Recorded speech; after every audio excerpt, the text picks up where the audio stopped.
When interviewed about his work on Joker, director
The Senate will come.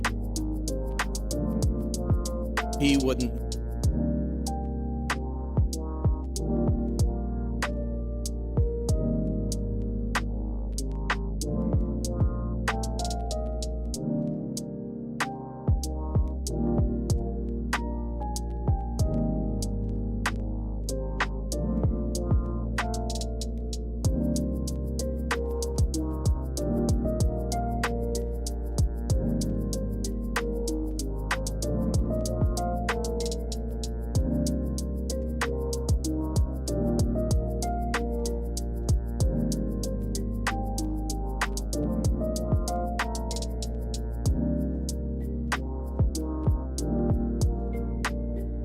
Two different subjects here.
Good evening, boys, girls, and MBs of all shapes, all sizes, all colors, and orientations. Y'all know what it is. Y'all know who it is. Y'all know when it is, hopefully, if you're not, suffering memory loss. Anyway, this is Alec Gunter. Welcome. Good evening, everybody. Or morning or afternoon or wherever you are, all that good stuff. It is me, the camera icon with a red line through it. That is my face. You'll have to, not really. I forgot to start my software yet again. Hello. Welcome in, everybody. Welcome. It's good to be back. It's good to finally be back. How we all doing? I thought about wearing my red beanie, but I feel like it clashes with this outfit too much. Like the outfit, even though it's like winter themed, or it's winter colored, I guess, and it's got Santa on it. Except, like, it's Hawaiian themed, right? First East Palestine and now genocide. The GOP is transphobic and transphobic. Yep, for sure. Thank you so much for the $5, Balthazar. Appreciate you very much. Hold on, I forgot to change the lights in the background. We should go with Christmas lights today. Or sorry, holiday lights for all the liberals.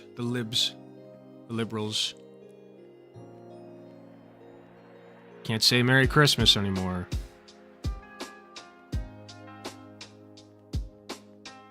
There it is. Let's go. But yeah, welcome in, everybody. Reported. I want to live in a free country where I can say Merry Christmas without feeling weird about it. And I'm not saying anybody says anything or does anything, but I feel weird because they made me feel weird for some reason that I cannot quite explain. But yeah, it's good to be back. We're over COVID for good. I am, at least. Unfortunately, Katie just caught it, so that's great. She's a little bummed about it, so send her your good wishes. She can't see her family on Monday, and that kind of sucks. And I can't see mine either, but she's a little bit more torn up over it than I am. So, got some fungal microscopy stuff ordered for Christmas. Excellent. That's nerd shit. Very nice.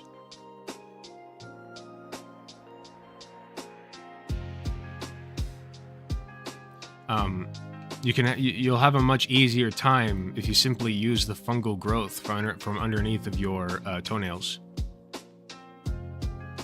or your belly folds, right? If you have fungal growth under your belly folds, it's a real problem. Please get some antifungal and wash under there better, or your boobs or whatever else.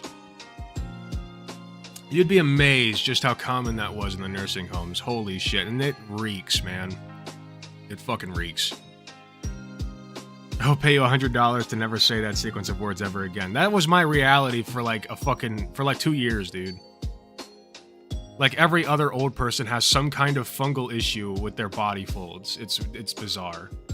I mean, it's not bizarre. It makes perfect sense given the state of these nursing homes, but on a larger scale, it's bizarre that we let that happen, I guess. So, that's all I'm saying. I gotta turn these lights down in the front. It's too bright.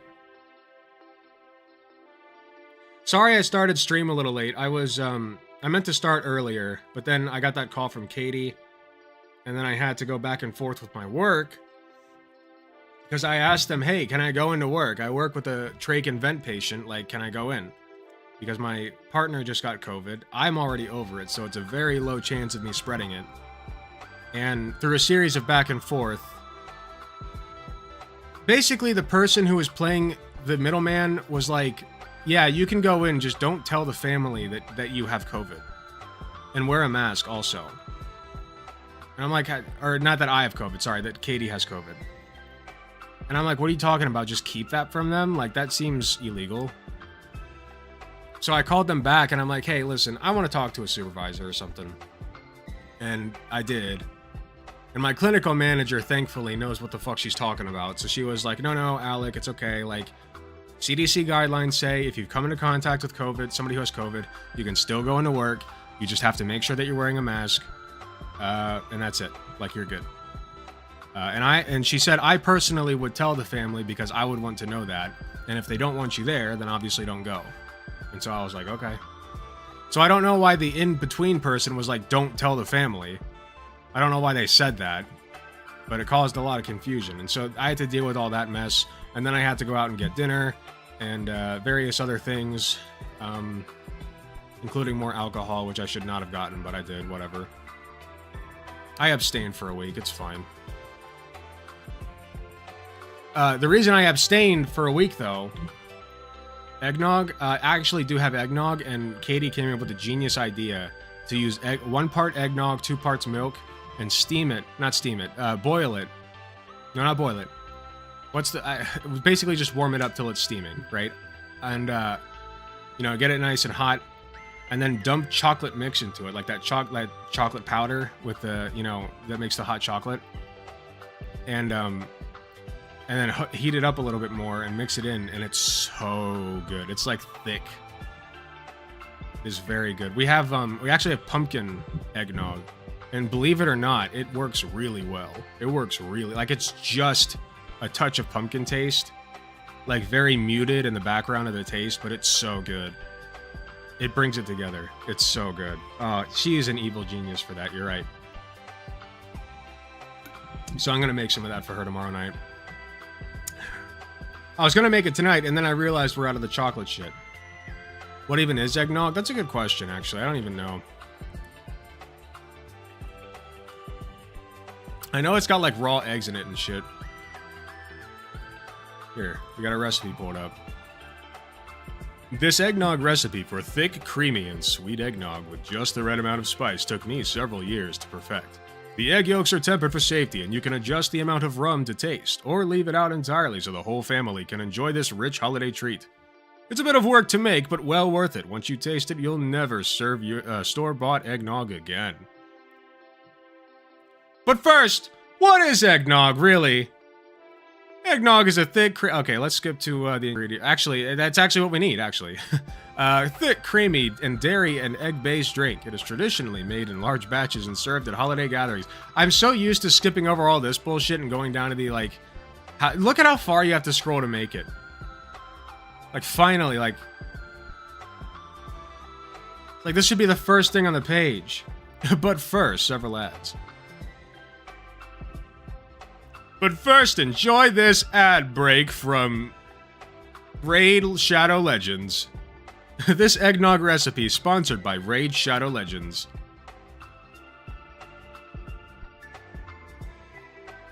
So yeah, dairy and egg-based, and spiked with bourbon or rum. It's often spiked with bourbon and rum, but if you just get it from the store, it's just, usually it's non-alcoholic. You can get it alcoholic if you want.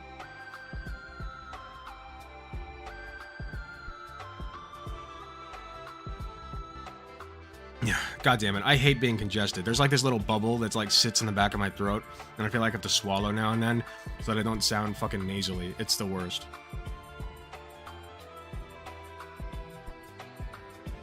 Today's sponsor is NordVPN. There's a guy that I found recently. I kept trying to find the hearings, like the public hearing for the Senate bill, and I couldn't find any live coverage of it, even though I know it exists. Anyway, there's a guy that I found, and he says don't get a VPN. It was a short. Oh, I remember what his name is. I remember it because it's pirate software, right?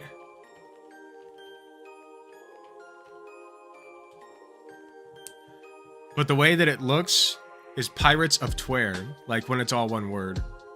Pirates of Tware. I like that a lot. This guy's so awesome, though. I'm gonna link him real quick because I've been watching him a lot. If you want to know more about like gaming or like how to make games or like what goes on behind the scenes with games or like just like in general like computer shit, Yeah, and also, you've probably seen him before as well if you're on YouTube for any amount of time. I just linked him. Because he's really good at gaming the algorithm. He's insanely good at it. And that's why he showed up on my feed in the first place. Yeah, he's great. He's really great. Am I even subscribed? Why the fuck am I not subscribed? I don't know if I'll be able to find his VPN video, though.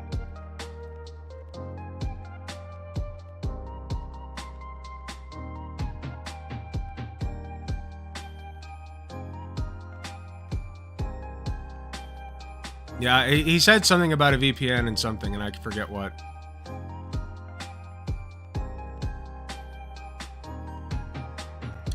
But here, I'll just show you one to give you a taste.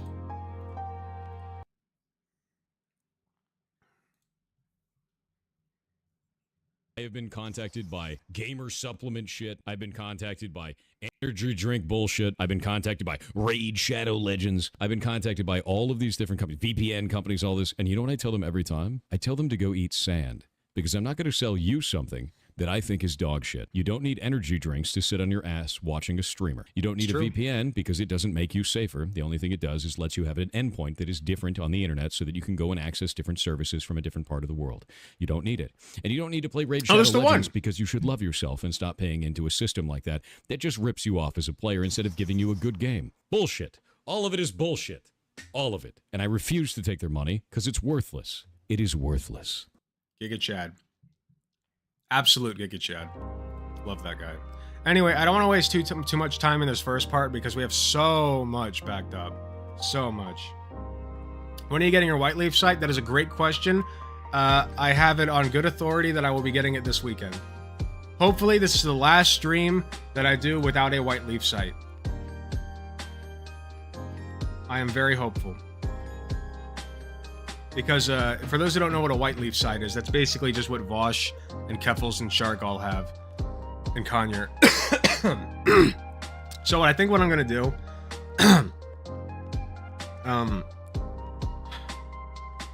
I think I'm just going to have the site chat on the screen like they do.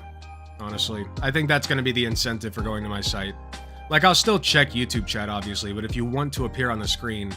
like the little attention whores that I know you all to be, because you're my audience and I'm an attention whore, then you're going to go to the site and type there. And also, with the site, you can donate to me directly and subscribe to me directly, and like I get, I don't know if it's 100%, but it's close to 100% of the proceeds, you know, directly into my wallet. It is great news, isn't it? I'm so excited. I'm gonna get it before Tipster has it. I know I don't talk about Tipster a lot on stream, but he and I have been talking a little bit, and he's such a cool guy. I love Tipster. He also was the very much the mediator during the Xander Keffels shenanigans. He did a very good job of trying to mend that broken bridge, even though it was for naught. Yeah, Tipster's such a great guy. I wanted him to be there for the live stream, the charity live stream that we did with Conyer and all them. You guys remember that a few weeks ago? I invited him, and he said, hey, listen, like, I got a history. I got people who harass me and people that I associate with, and like, I don't want them to, like, you know, figure out that I'm doing a live stream for abortion stuff and come in and ruin it. And I was like, dude, you don't gotta do that. Like, you can choose not to come, but understand I am willing to take on that risk because that's not your fucking fault, dude. Like, the shitter's gonna shit, you know? But that's not on you. Conyer? Yeah, Conyer uploaded a video. I was going to upload a video, and actually I pestered Greycraft to get his VOD up on YouTube so I could edit it, and I never did. But Conyer uploaded a video.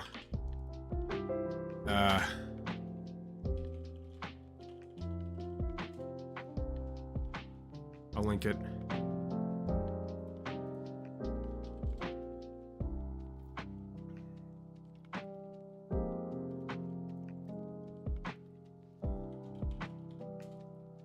Okay. Hold on. For those who don't know Conyer, they do great long-form content. It's edited kind of like mine is. Oh, here it is. It's my beautiful face. So this one's 2 hours. So they have pretty long segments to do reaction stuff. Not all of them are long, like this one's 15 minutes, but they're very well produced. They don't upload quite as often as I do because of how well they're produced. God, I fucking hate how much I look like Tim Pool. That's not fair. It's not fair. Like, I'm beautiful, but he's ugly, so why do we look so much alike? That doesn't make any sense. I'm not ugly, right? I'm not ugly. Yeah, I'm Tim Cool, thank you. But yeah, he did a whole fucking thing over here. So he's got the Star Wars Smasher Pass in there. Kennedy's another one if you got... Sorry, the volume's still turned way up. And we did not... Smash. Oh, yeah, smash. Yeah. Yeah. It's a light smash for me. If he asked me, then I would say yes. His I brow probably line not. scares me. Be his bottom. His brow line No, scares I'm me. not. have I to don't pass. bottom. I mean, yeah. I mean, You're you gonna don't Yeah, okay, know. buddy. You need Pro Dameron. I've never done it, and I don't like. I'm not particularly drawn to it. It's not like I wouldn't bottom for him. What about Katie subbing wanted for me him, to, then? Yeah, exactly. See, I wouldn't bottom for him. I would bottom for like a dominatrix. Okay, but I don't particularly want to bottom for a dude. Okay, if I'm gonna bottom, it's gonna be for a chick, and nothing else. What about service topping for him? What about that? I don't know. Sir, I like what's- how what- they- what's- I would do that. Wait, I've what's been watching react to right-wing YouTubers, and it makes me happy that someone realizes how much they literally talk crap out of their butt. Well, the thing is, and thank you by the way, but the thing is, I used to be a conservative. So much like Hunter Avalone and even Xander Hall, who I'm, not particularly fond of at the moment, but I do like a lot of Xander Hall's work. I think he does good work. Point is, we're all former conservatives, and so people like us have the insider knowledge that, a lot of other leftist content creators don't. And so we know the bullshit. You know what I mean? Like, we know their talking points. And I'm not saying that makes us better. Clearly, Vosh is very smart, and he was never a conservative. But it does give us some insight, I think. And that helps me a lot. Jeez, I fucking hate this shit in the back of my throat. I wish it would go away. It's fucking up my speaking voice. It's the worst.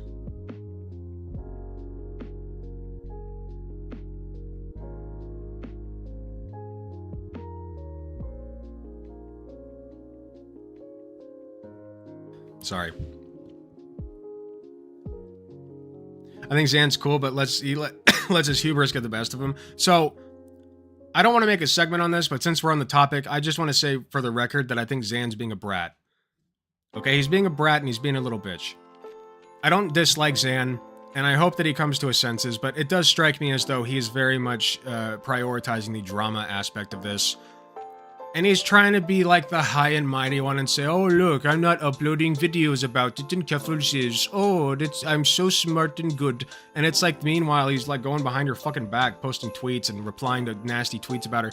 And it's not like he's being as nasty as he could be, but like, that's a low bar to clear, you know what I mean?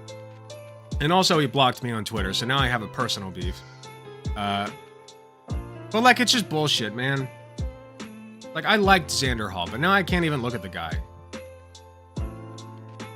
And with all this shit that Keffels has been through, I want you guys to know this. I critiqued Keffels on how she handled the situation. I critiqued her on it. And I said, listen, bringing up the fact, and I stand by this, that you helped Xander Hall during his time of need while you guys are fighting feels like you are using that as a not a bargaining chip, as a like good boy points. You know what I mean? Like, oh, look at this good thing I did for this person, therefore they should allow me to do whatever I want. That's what it feels like when she does that. And I stand by that. But the thing is, once she explained everything that's been going on behind the scenes with, Kiwi Farms and Xander Hall's hypocrisy, which he is being a little fucking hypocrite about, his stance on the whole shoe thing. Because he spoke to Vosh and told Vosh, listen, I don't care if you're friends with Shoe. And this was after she supposedly pedo-jacketed him, which she didn't, by the way. I think that's bullshit, too. He's being a hypocrite. And so she is completely within her right to feel betrayed by that, because Xander Hall and her were very good friends.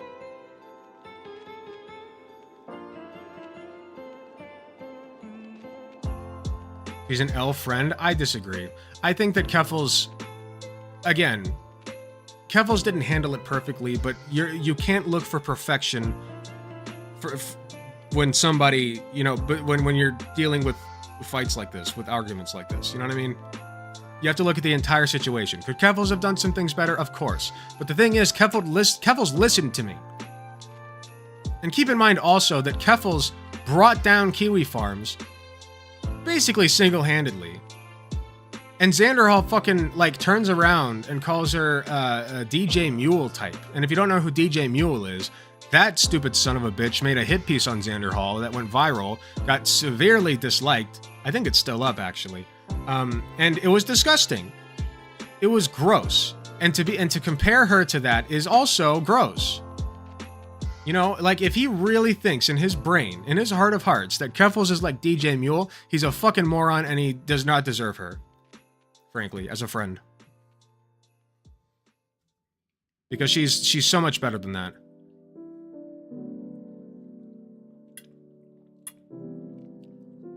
Not enough hamburger helper for this beef, exactly.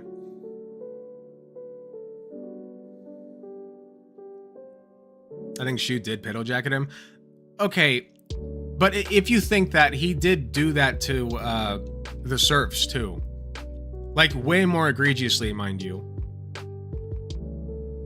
I don't know the tweet exactly. The details are messy.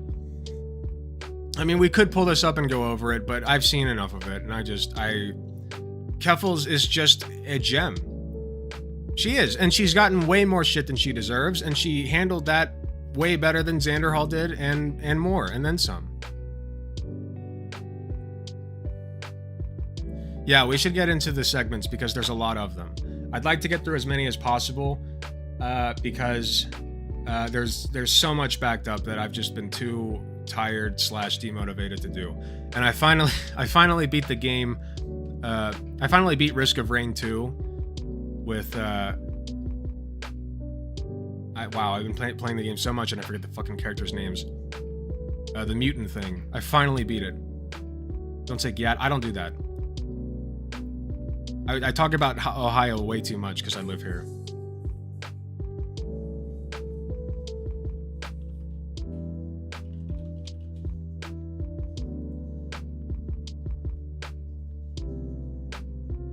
Erected. I beat the game with Erected finally. So I unlocked white Erected so I can show my white pride. I can show pride in my race and my heritage. It's pretty cool. He actually looks more albino. Alec Gatter. My original name on YouTube was The Alligator, which was supposed to be like alligator. Some of you know this already. And my logo was fucking terrible. My logo was so bad, but I was proud of it because I made it myself. I think the concept was there, but man, I dropped the ball on the execution. Oh, since when can you sort by oldest? That's cool. Yeah, there it is. Here's my Ribbit King thumbnail. God.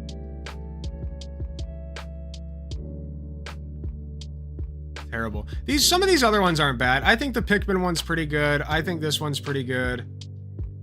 But that one's garbage.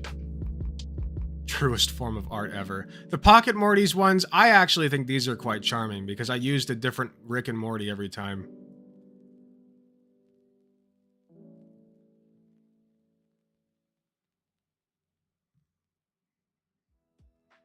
This one did numbers. I was so proud of myself for how well I did on this one. 1.6K. I probably, if I had just stuck with it, I probably could have had a pretty strong Let's Play career. I'm not saying I'd be Markiplier or Game Grumps or nothing, but I could have hit like a couple thousand at least subscribers, you know, had a few thousand views on each video like I do now. But the thing is, the process would have taken way longer, and I like live streaming better, and I'm very opinionated, so I think this suits me better, frankly. The thumbnails remind me of a 90-second mycologies. I don't know what that is. Straight guys are the new totally gay, I guess. Acrid best boy. I think that Loader is best girl. But Acrid's very fun. Once I learned that you can yeet yourself with Acrid, like to fucking Kingdom Come and back. Once I found out you can fling yourself that far, I was like, oh shit, I love Acrid. What the hell? I also beat the game with Commando, and that shit sucked ass. Huntress, I played Huntress a few times. I still got to beat the game with her. She's gonna be next. Once I got the hang of her, you know, I feel a lot more confident now using her than I did. Anyway.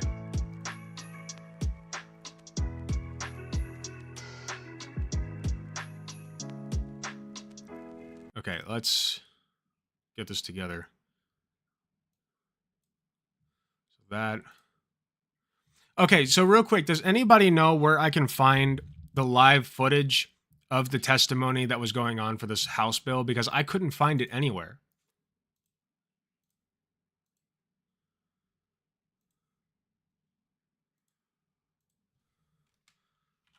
Ohio House Bill 68, public testimony.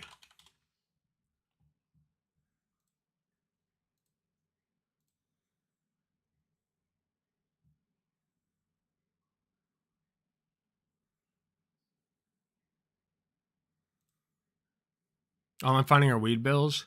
No, it's House Bill 68.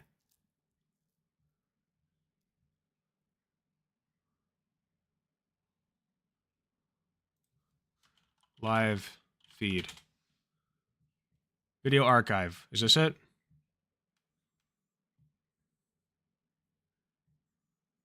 Here, wait, is this it? This might be it.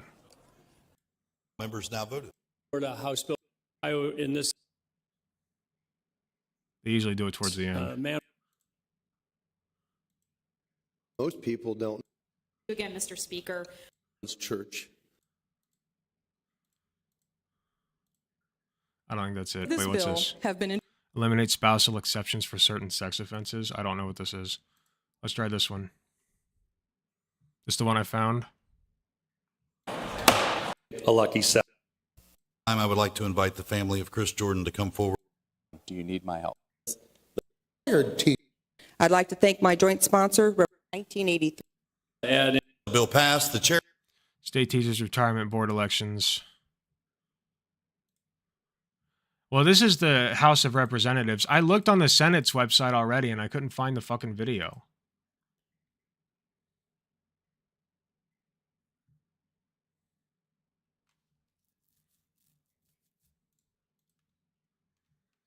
Oh, look at that.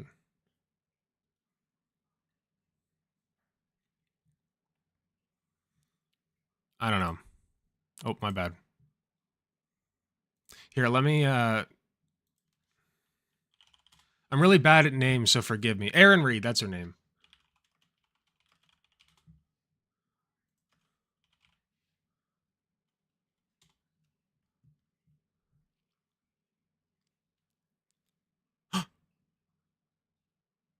Oh, never mind. I misread.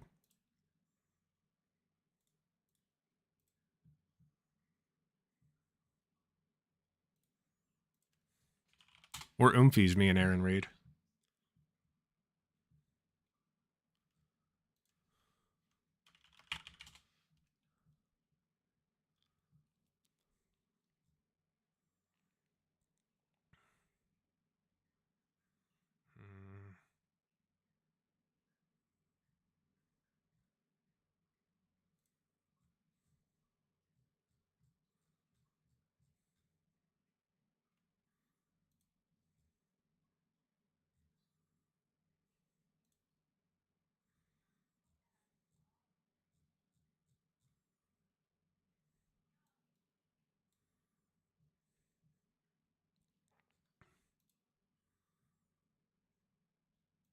Sorry, I'm still looking. I emailed you a video I want you to look at in the future. And so you can do that if you want. I will tell you that if you want me to look at something, it's much better to drop it in my content suggestions in Discord.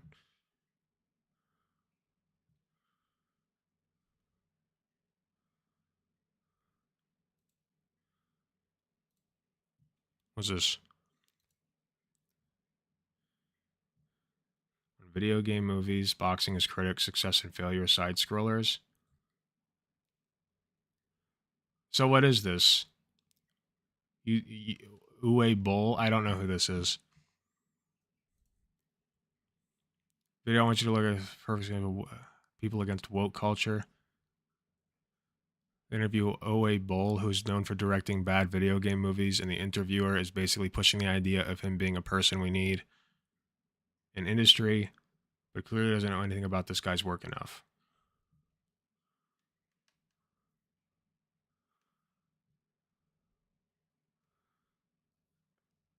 I don't know what this video is. I'm sorry. I have way too much other stuff to cover. Otherwise, I might look at it. But thank you.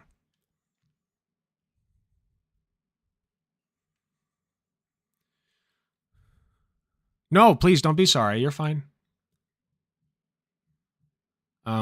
I appreciate it. I always appreciate when people try to give me content. The best way to do it typically is in my Discord, but email is fine too.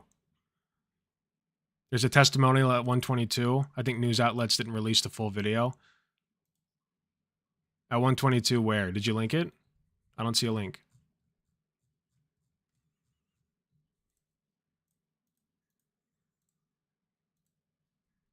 You didn't send? You should be able to link it.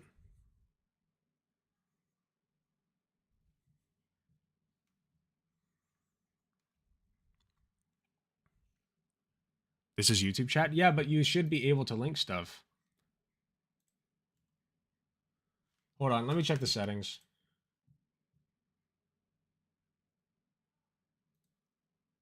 Fucking YouTube live streams. This will be so much better when I have my White Leaf site.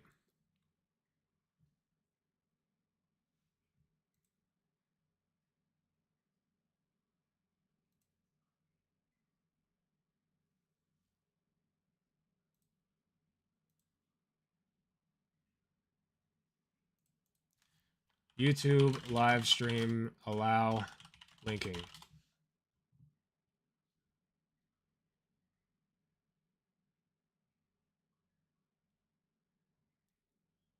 Allow URL link. In chat.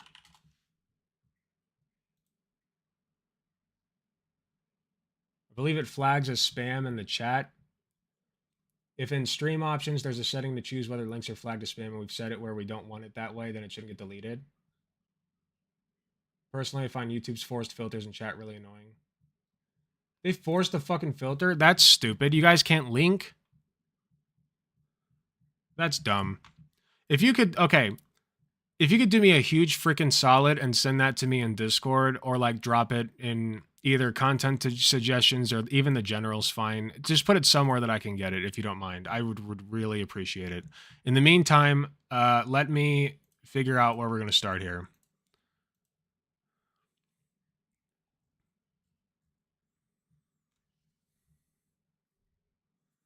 Okay.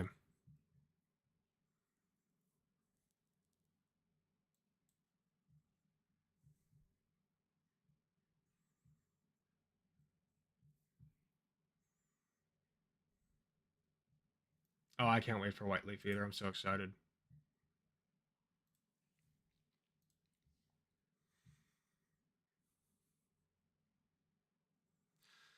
So as many people know, recently there was an election in Ohio over, Propositions 1 and 2. One being the right to enshrine abortion. Enshrining the right to abortion in our state's constitution, which passed.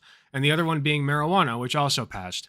So marijuana is effectively legal in Ohio, which is awesome because, we like liberating the druggos, right?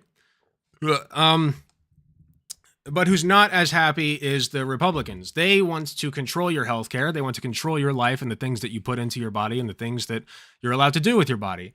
And so they're not going to have it, right? If they can't attack abortion, they're going to go on to the next best thing in their heads, which is, of course, trans people and trans health care, right? So House Bill 68, what is it? Basically, the long story short of it is they're going to ban gender-affirming care for minors, as well as participation in sports for trans minors. So if you're a transgender minor, if you're a trans girl who's like 12 years old and wants to be on the girls' softball team, right? Not only are you now getting told that you can't take puberty blockers and you must be forced to go through male puberty, but you also can't play with your fucking friends in the softball team, right? In the sports ball game, which is cool and normal and fine, right? No, of course it's not. It's stupid. Because I don't care what 12-year-olds do as far as sports go. Okay, I'm sorry, but a 12-year-old boy is not that much bigger or stronger or better than a 12-year-old girl. And if you want my honest opinion, actually, girls tend to go through puberty faster than boys do. So girls tend to be the bigger ones, as it turns out. But they won't hear it. So I just want to show you guys a couple of things real quick. First thing, we got a testimony against Ohio transgender bill in the Senate committee. Let's take a look. Now, but before we begin this, I want to say there were a lot of proponents against this bill, including doctors, I'm trying to think of the other word, biologists, right? Like people who have studied this shit and know what they're talking about, testified against this bill because they're smart and again, know what they're talking about. And then there were like a dozen people who spoke for it. So let's take a look real quick at the testimony against the bill. If it had volume, of course. One of the most controversial topics of our time, whether or not to allow teens to change, to have sex-affirming surgery and treatment, and whether... Okay, yeah, you got to start off with sex-affirming surgery, right? Which does happen, but very, very, very rarely and infrequently. And to be clear, it happens more often with cis girls getting boob surgery when they're 16. Whether or not to allow biological men to compete in women's sports. Questions being debated, this time in Columbus. By biological men, they mean trans women. Mike Shell is live at the state capitol with more on that. Mike? This is like a local news station, by the way. I want you guys to absorb what the local news station does, right? This is Fox 19, which is local.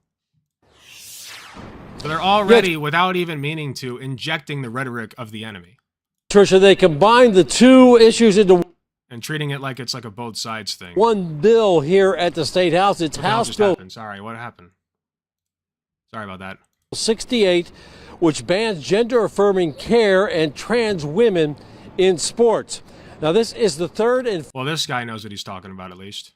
Wouldn't have guessed it. Final hearing by the House Senate Oversight Committee, which includes Butler County State Senator George Lang.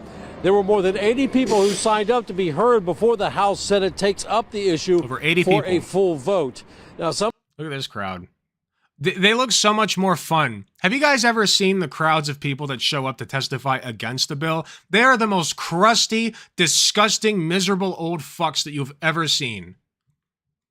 And these guys look like so much fun, and I'd like to get to know them. Some of the provisions in the bill include prohibiting a physician from knowingly performing gender reassignment surgery on a minor or prescribing a cross... Dude looks like me. So does half of all men in America. I'm a white dude with a beard. A white bald dude with a beard. Sex hormone or puberty blocking drug. State senators heard from a representative... why are we going to zoom in on the teddy bear? ...with the Children's Defense Fund who opposes the bill. House Bill 68 is about... shut up, I want the teddy bear's opinion. ...providing a legal way to not only restrict the rights of trans and gender non-conforming youth, but also to shout to the world that you abhor those who go through this world differently than you. Yep, exactly. I've seen a 72-year-old dentist get on the stand to say transgenders are bad. Yes, they will put any old person up there to say that transgenders are bad. Oh, my chiropractor said that transgender people are bad. And my chiropractor is a very trustworthy person. For those who don't know, chiropractic is kind of a bullshit medical practice. I trust a masseuse first.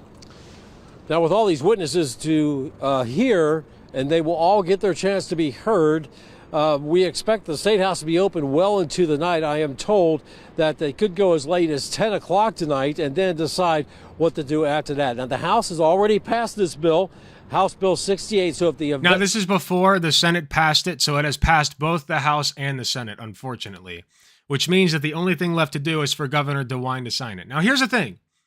Mike DeWine is a Republican, so we are expecting that he will fold and sign this. But he is showing hesitancy, and we'll get to that. All right, real quick, I wanted to pull this up as well, because I found this while I was digging through, trying to find live feed, which I couldn't find, which actually somebody linked in my Discord server, or at least they're going to at some point, I assume. Anyway, I found this while I was rooting through, and I thought this was a really good article. I just skimmed through it, but it's really good, by Micah Mitchell. And I encourage you guys to go read it in its entirety, but I did want to just read a little bit of it. So this is Micah Mitchell, Crane Policy Fellow. I don't know what that is, but I just like what the words that he wrote. So let's take a look. Last session's version of this bill, House Bill 454, died in committee after 291 witnesses submitted opponent testimony, while only 12 provided proponent testimony. So what that means is almost 300 people stood against this shit, and a total of a dozen, not even a baker's dozen, all right? 12 people stood up in favor of it. And I bet you at least a few of them were shipped in from out of state. Many more attended hearings to support transgender youth. This session, 18 individuals provided proponent testimony in the House. Last week, 19 proponents submitted testimony in the Senate, less than half of our Ohio residents. As evidenced by the hundreds of Ohioans who submitted opponent testimony, people who have taken time out of their busy schedules to again show their opposition to this bill, House Bill 68, is not popular legislation that Ohioans want or need. We did not ask for this. It did not stem from parents or otherwise concerned constituents. In fact, it did not come from Ohio residents at all. House Bill 68 stems from national groups with fundamental opposition to civil liberties and freedoms for the transgender community, groups that deny the very existence of transgender people. Medical care for gender dysphoria is evidence-based, medically necessary, and backed by major medical associations across the nation. In the interest of time, I will avoid restating testimony from the medical experts tirelessly working towards the safety, well-being, and health of all Ohioans. And I'll leave it there, but I will link this in the chat, and I'll also link it in the description of the video, because it's such a good read. And actually, let me bookmark it so I don't forget. It's a really, really good article, and I encourage you guys to read it in its entirety, because it summarizes my feelings so perfectly. How the fuck do I favorite shit again? I forget. Add page. Here we go. There we go. Okay. It's a very good statement. Very good statement. Yeah, 12 versus 291. Yeah, so again, this is just another grab for control by the lovely Republican Party, the GOP, right? You call them the GOP, the grand old party, right? We love them. We love them, folks. We love them. So this is from Honesty for Ohio Education. I've met a couple of representatives from there during some of my statements before, and you can search them on Google or type the URL in, whatever. I guess I'll link this too. I don't want to be hunting down these links, but if I favorite them, it's not as bad. But anyway, this is what they're calling people to do. So especially if you live in Ohio, make sure that you do this. Urgent action needed. Say no to Ohio's ban on gender-affirming care and trans youth in sports. The Ohio House and Senate passed an amended House Bill 68 on December 13th. House Bill 68 now moves to Governor Mike DeWine to sign into law. Take action now to veto House Bill 68.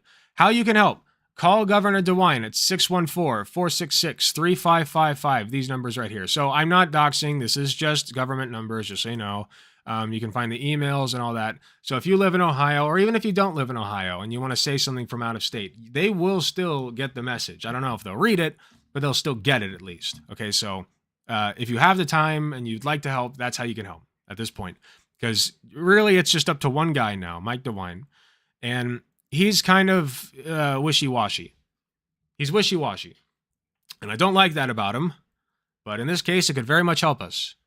So let's hope that he does the smart thing and says no to this stupid, barbaric fucking bill that targets children, man. Can we just talk about that for a second? Like, this targets fucking children who are just trying to live their damn lives. Disgusting freaks, man. So gross. If you cannot stand the thought of your 12-year-old daughter participating in a sports ball game with a 12-year-old boy, why? What? Why? Like, it's not a big deal, man. They're kids. Let them fucking play. Which, by the way, it's not a boy. It's a trans girl. But let's just assume it is. You know, for the sake of the argument. It's really not a big deal. And it betrays their true intentions, by the way. You know, this has nothing to do with medicine. This has nothing to do with safety or anything. Like, if you are advocating against trans children competing in sports, that has nothing to do with anything. It's just cruelty. Exactly. The cruelty is the point. Thank you, UC Black. I assume that's black. Imagine forming your policy around removing the rights of kids and minorities. Yeah, it's disgusting. Removing the rights of everybody except people like me, right? Cishet presenting white men. All right, let's continue. Oh, I wanted to mention, by the way, the only reason I found out about this, or I guess who I found out about it first from, is GAG, Gays Against Groomers, as I call them, GAG. Huge Ohio Senate has passed a bill banning gender-affirming care on minors, as well as keeping biological males out of girls' sports. Remember, when they say biological males, they're referring to children. So they really care about the children. It now heads to Governor Mike DeWine's desk. This comes just 2 weeks after our GAG Ohio chapter leader, Indy Transit, testified in support of the bill with several other detransitioners. Add another W to the board. We will get this barbarism outlawed nationwide, one state at a time. What barbarism? They don't even mention the gender-affirming care shit. They mention keeping biological males out of girls' sports. What's wrong? I thought the drugs were the problem. I feel like that's the bigger thing to celebrate here if you're you assholes, right? But no, like, Gays Against Groomers is not a serious organization. They're just there to make children suffer. That's all they want. So last thing I want to look at real quick, unless I can get that video from that person. DeWine is taking a hard look at bill that would ban gender-affirming care to trans youth. House Bill 68 would also ban trans athletes from participating in Ohio women's sports. So I won't go through this whole thing, but basically it just says he is going to read over it and take a big, long think about it. A hard look, right? DeWine's office had not yet received the bill as of Friday morning. He will have 10 days to sign or veto the bill once his office receives the piece of legislation. We're not trying to drag it out, but I'm going to spend a lot of time and talk with additional people and look at it again. This is a serious issue. People on both sides of this issue who obviously have very different points of view, I do believe, are worried about kids. So the bill would prevent doctors from providing gender-affirming care. It would ban physicians from performing gender reassignment surgery on a minor. But many opponents have testified that no Ohio Children's Hospital currently performs gender-affirming surgery on those under 18. I don't know how true that is. Because as far as I've heard, they will in various rare circumstances. And also worth pointing out, again, that we do it for cis boys with mastectomy. Or sorry, we do mastectomies on cis boys with gynecomastia, which basically means that you're assigned male at birth and grew tits just by accident. But it's fine if we lop your tits off if you were assigned male at birth, because that's the normal thing, right? Because we're gender cucked. Currently, if a trans girl wants to play on a team with cis girls in Ohio, she must go through hormone treatments for at least 1 year or show no physical or physiological advantages, according to Ohio High School Athletic Association. I think why was this not enough for them? So I think this is reasonable, right? Probably still a little bit too restrictive. I'd have to think about it for a minute, but I think this is reasonable. I don't understand what their problem with this is. You know, unless they just want children to suffer, which again they do. The Ohio Children's Hospital Association opposes the bill. We do not perform any surgeries on minors for the condition of gender dysphoria. There you go. The CEO of the association said that. If this bill becomes law, it will be devastating to kids and their families who are already at their most vulnerable and will place an insurmountable barrier between patients and their medical professionals for often life-saving care. Nearly 1 in 5 transgender and non-binary young people attempted suicide in the past year, according to the Trevor Project's 2023 survey of mental health of LGBTQ youth. So there you go. So there you go. They clearly do not give a shit about children's safety at all.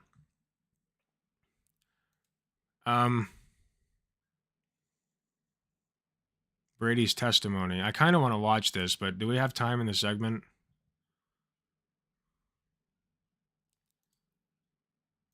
We'll watch a little bit of it.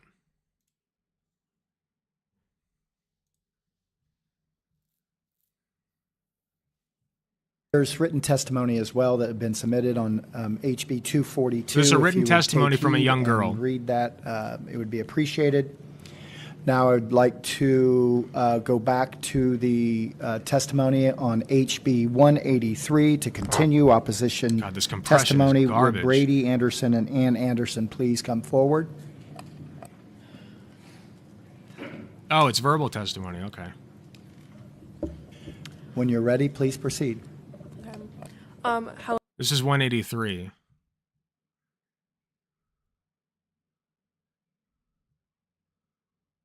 Hello, everyone. Thank you for allowing me the opportunity. Okay, so is this a different House bill? This is House Bill 183 regarding single-sex bathroom access. That's a different bill. So they're just attacking trans kids all over the place, it seems. To speak with you today. My name is Brady, and I'm 14 years old, and I'm just starting high school. A little bit about me is I was raised She looks a little older than 14. I know the compression's bad, but geez. Catholic, went to a Catholic school, was baptized, and made my first communion in the church. Then at the age of 7, during the 2nd grade, I was told I would no longer be welcome at the school because I am transgender. So after being thrown out of the school I attended since preschool, I went to public school. Finally, I was able to be recognized as who I am, use the bathroom I'm supposed to use, and be treated like every other girl because I am one. It felt nice to be seen as who I truly am. Now you want to put me back in the boys' bathroom. Do I look like a boy? I was already thrown out of the Catholic school, so where are transgender kids like me supposed to go?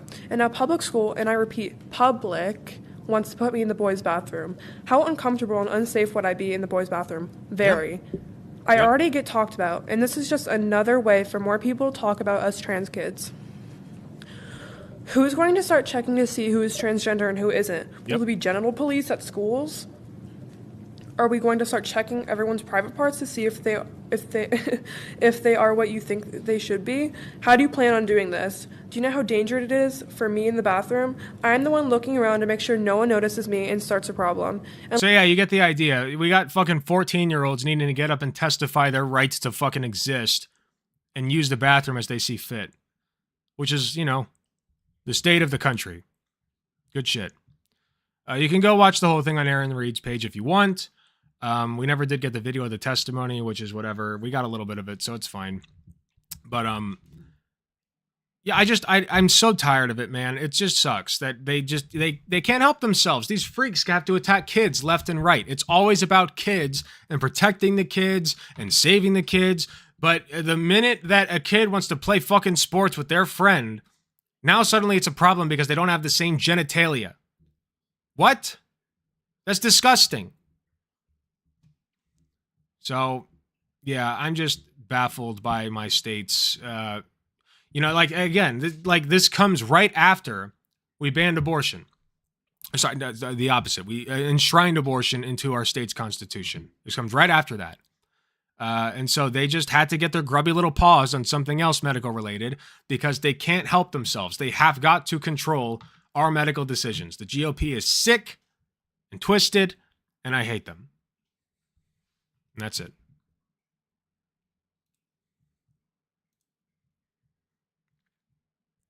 Does AG live in Ohio? Yes.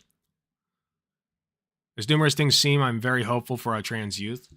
Well, yeah, I'm hopeful as well. The problem is if this House bill passes, that's going to be a lot of hurdles to go over to undo that. You know what I mean? I'm not saying it's impossible. A court could block it. You know, all kinds of things could happen. But I just hope that Governor DeWine says no and puts his foot down. You know, it's not impossible. Not saying it's likely, but not impossible. They need a foothold to stick so they can use that as a foundation to erode other medical rights. Exactly. Schools make all genders play sports together in goddamn gym class anyway. That's true. And then also, I played played. I did wrestling in like 8th grade, and there was a girl on our team, and nobody gave a shit. We wrestled the girl. I mean, they made jokes. They're young boys, you know. They made jokes and shit, but we wrestled, you know. It was all the same. And also, like, if you don't instill these gender norms from birth, then you're not going to have boys in wrestling objectifying the girls in wrestling. It's just not going to happen.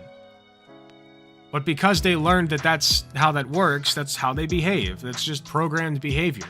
It's grooming, frankly. Gender is grooming.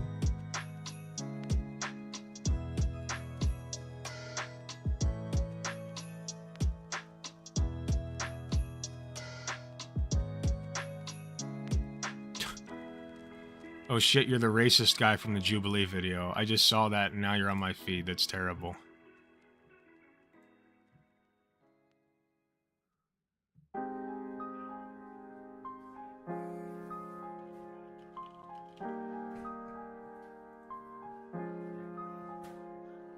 Okay, buddy.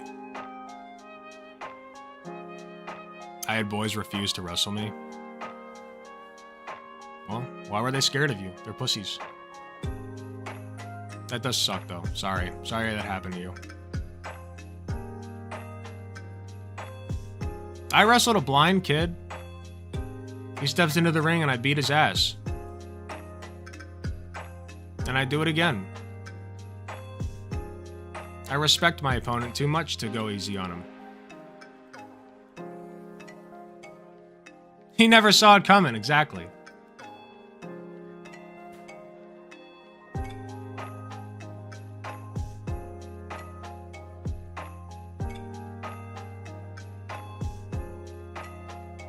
I wrestled my cousin up until middle school. She beat my ass every time. I had a cousin who could throw a football like a fucking legend, and she was a girl.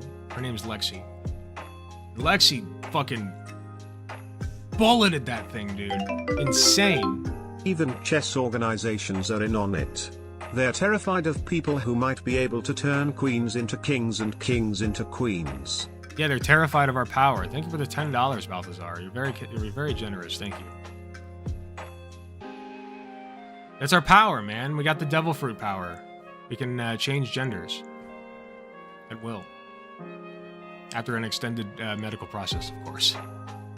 Well, that's changing sex. You guys know what I mean. You know what I mean. Gender versus sex confusion. Colloquial terms.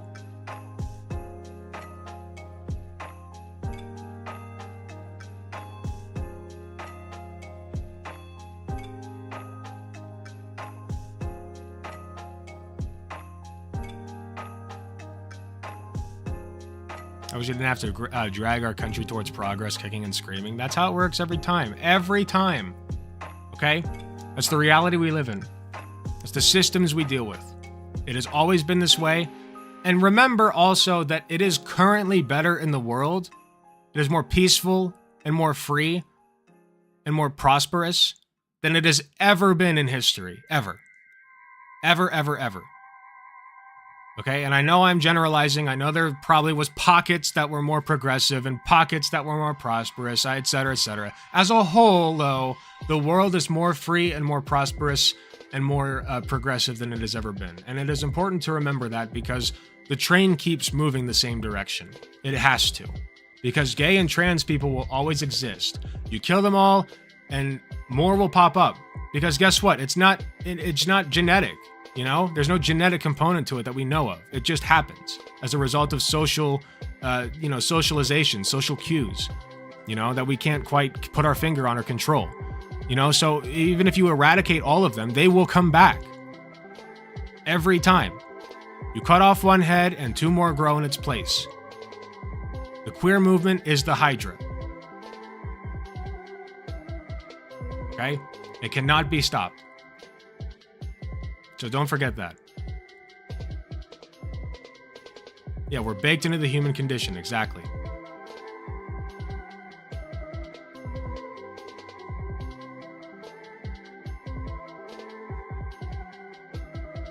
Okay, we got to move on to the next segment because like I said, we got a lot to cover. I remember the next one you guys wanted to talk about. For those who don't know, we did a poll in my Discord, so I'm going off of that. Here, I'll show you. So here we got... So number one was the Ohio anti-trans legislation. The second one is satanic statue erected in state capitol, then torn down. So let's do that next. Oh, sorry, I wasn't showing you guys. Here. There it is. So D is the second most popular one, so we'll do that next. Now, I'm not going to go in order of popularity. I want to do those two. And then I'll take a look at what else we got, and I'll decide from there. I just wanted you guys' input real quick. I also kind of wanted to talk about the Hunter Avalon thing, because that was that's a hot topic right now in some circles. I guess it's a little stale, but we could still talk about it. It's still ongoing. For those who don't know, Hunter Avalon had quite a frightening situation happen to him recently. And he did not have a gun on his person, and somebody broke into his, basically broke into his house. And Chuds are giving him shit for it because it was his current girlfriend's ex. And they're saying all kinds of stupid shit. It's so disgusting. Anyway. I don't think I know who this person is. Hunter Avalon is a former conservative YouTuber turned leftist. He's cool. I like him. I think that he's a little bit of a nerd, but I do like him. I used to watch him a lot, but I think he's not my style. He also thought that my Matt Walsh performance wasn't good, so there's that. All that's besides the point, though. We have different styles and different preferences, but I still think that he is good and has valuable information to pass to us, and I would encourage you guys, if you would like, to go check him out. You might like him better than me, who knows? Probably not, but hey, we all have our taste. Oh yeah, okay, so I think I want to do the demon statue, and then I want to do Lady Ballers. I want to talk about Lady Ballers today.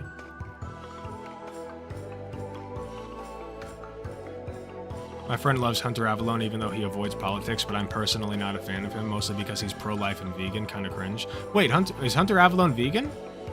I know he's pro-life, but you guys have to remember, being pro-life has been politicized. You can be pro-life and pro-choice at the same time, which he is. He supports legislation. It doesn't matter if he self-proclaims to be pro-life. It doesn't fucking matter. If he supports the people who are putting legislation in that allow for abortions, that's good, and that should be supported, okay? So if he's a self-proclaimed pro-life person, I don't care as long as he's voting the way I want him to vote. You know? Like, it's fine, and putting out the message that I want him to put out, which he is. Because I also want to reduce abortions, guys. Remember that. Abortions are not fun. People don't get them for fun. They suck. At least the surgical ones. It's not even just an actions speak louder than words thing. This is a literal thing that you can be, as both pro-life and pro-choice. You can have the religious view that I believe a person is formed at the moment of conception, and that killing it is killing a person. You can think all of that stuff, okay? And think, I want to reduce abortions as much as possible as a result of that. And then from there, you go to the best way to reduce abortions is to increase access to sex protection and sex education, as well as improve circumstances for parents and their children. That's the best way to reduce abortion. 10 times out of 10. It is not outlawing it. And Hunter Avalon understands that. And so I don't care if he's pro-life, because he understands the important part.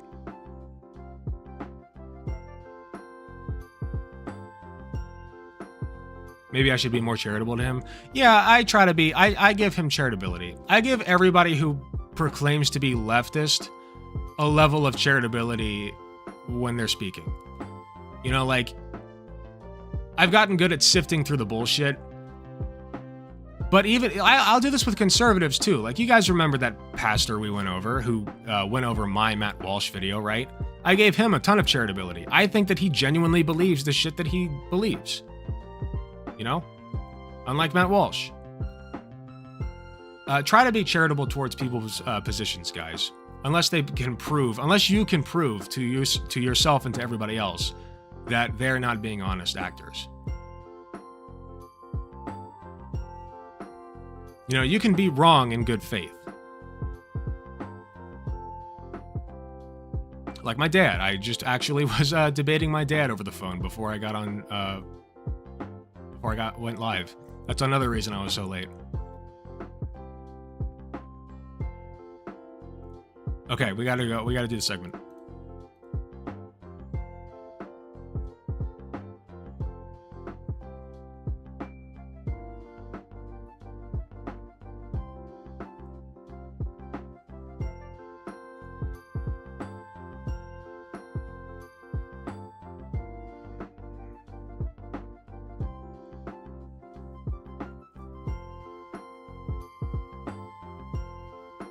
Here we go.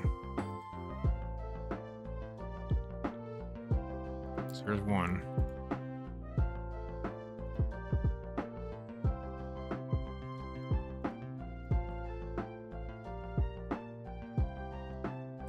I'm so obsessed with checking my Twitter notifications, and I can't do it anymore because my tweets are just too popular.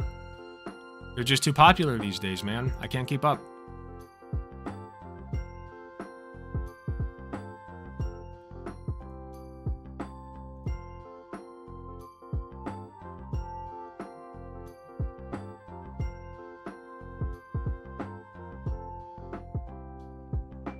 Dad debate with Alec would be a good segment if you have that kind of relationship.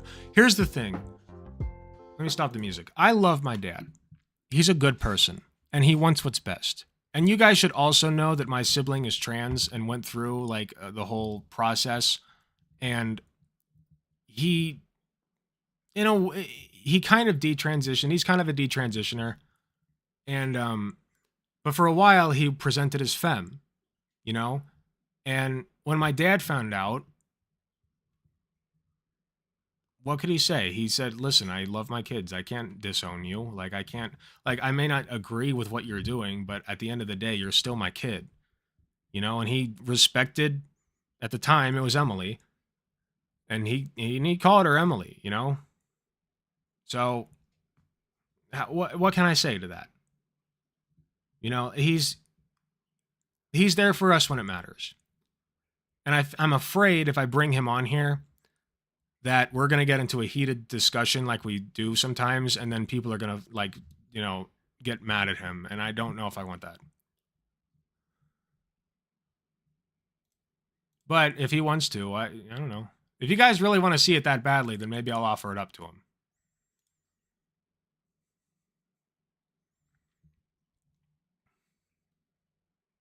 Sorry, I didn't read all of your comment, PP girl. If you have that kind of relationship, I don't know if I'd want to be a little more shut and closed with my dad. Yeah, that's fair. Thank you. You get it. Okay. Satan statue, let's go.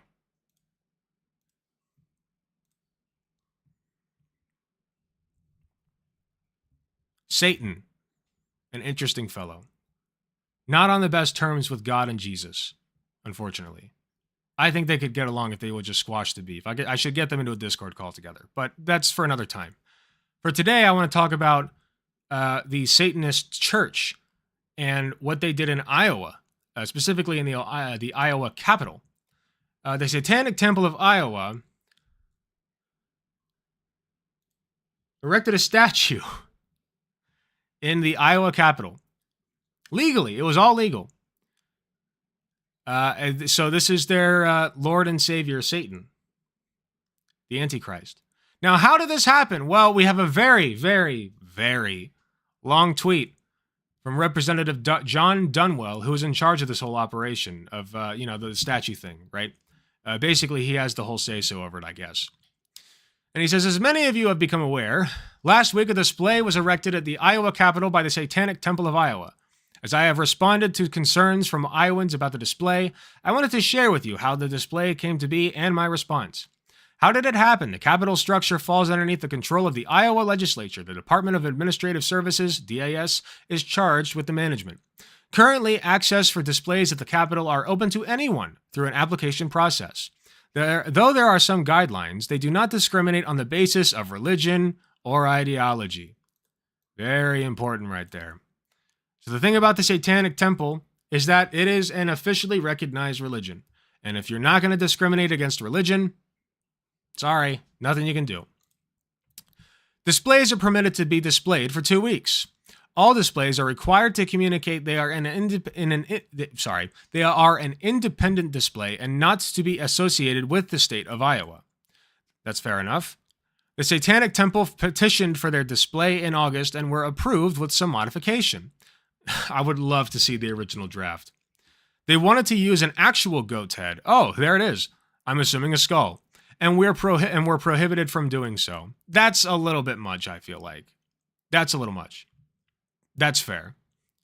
The Iowa legislature can set the rules and standards for any display. The current operating principle has been to either allow all displays or none. The legislature has the power to change it if they deem it necessary. So yeah, and then he goes into his own observations. My observation as a follower of Christ, I certainly find a display from a satanic general stands in a direct opposition to my faith, classifies evil, blah, blah, blah, et cetera, et cetera. I don't agree with it, blah, blah, blah. I don't care. Point is, it's allowed, right? You can shit and piss and whine all you want about it, but it's allowed. And I think it's pretty sick looking, actually. It's pretty boss. I would love to walk into the state capitol and see that. So I'm assuming, I don't know if they released a statement on this. Actually, I should look that up. Satanic Temple, Iowa statement. Governor Reynolds' statement. Dozens gather at Iowa. Wait, what's this? Dozens gather at Iowa Capitol for closing ceremony of controversial satanic display. Dozens of members of the Satanic Temple of Iowa gathered inside the state capitol. Jesus Christ. Sorry, I mean Satan Antichrist. That's pretty sick. For their closing ceremony of their controversial display.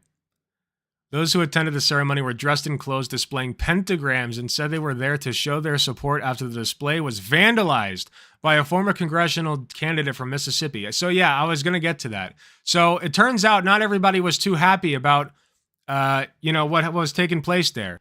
So Michael Cassidy, a Christian who was a former military officer, has torn down the satanic statue in the Iowa Capitol. And apparently he is a former congressional candidate from Mississippi. The Satanic Temple of Iowa announced earlier on Facebook that its display had been, quote, destroyed beyond repair. He called the display blasphemous and was charged with 4th-degree criminal mischief on Thursday, according to the Iowa Department of Public Safety. Could carry a sentence of 1 year in prison and a $25-$60 fine.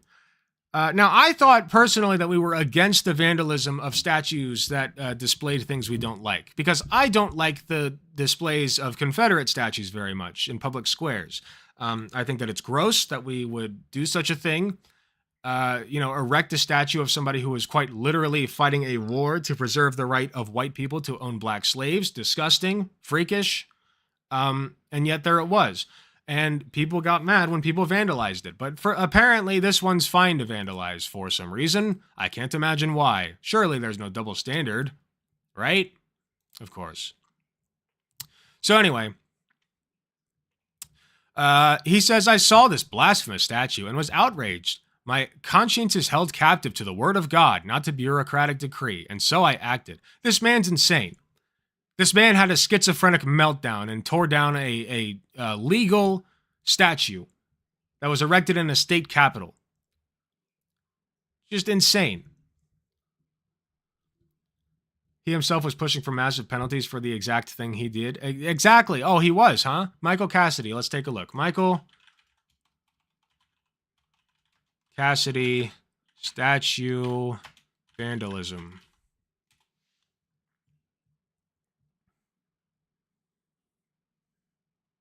What is this? DeSantis vows to help man charged with beheading Iowa Capitol's Satanic Temple statue? Hold up, I gotta see this. I didn't know DeSantis was involved. We're adding characters! Is there any... Okay, so there's no audio? I don't care about his biography. Yeah, I know he came from Mars. I get it. That's why he doesn't act human. Okay, whatever. said he would support the legal fund of a man who's accused of vandalizing a display by the Satanic Temple. The legal fund? What was it, like $2,500? Although, no, that's different from the legal fund. Never mind. Sorry. The DeSantis crossover. Michael Cassidy was charged with 4th degree. Yeah, we know that. Satan has no place in our society and should not be recognized as a religion by the federal government, DeSantis said. Why not? We recognize Yahweh. Why not? Hold on, my dad's calling me.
I know I was muted. I said I had to call my dad. Sorry.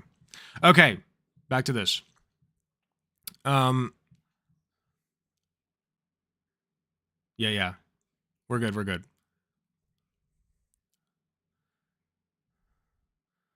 Okay. I'll chip in to contribute to this Veterans Legal Defense Fund. Good prevails over evil. Yeah, we know all this. That's incredible, man. It's so arbitrary, right? I want to search, hold on, Satanic Temple, Iowa. Let's see if we can find their vigil.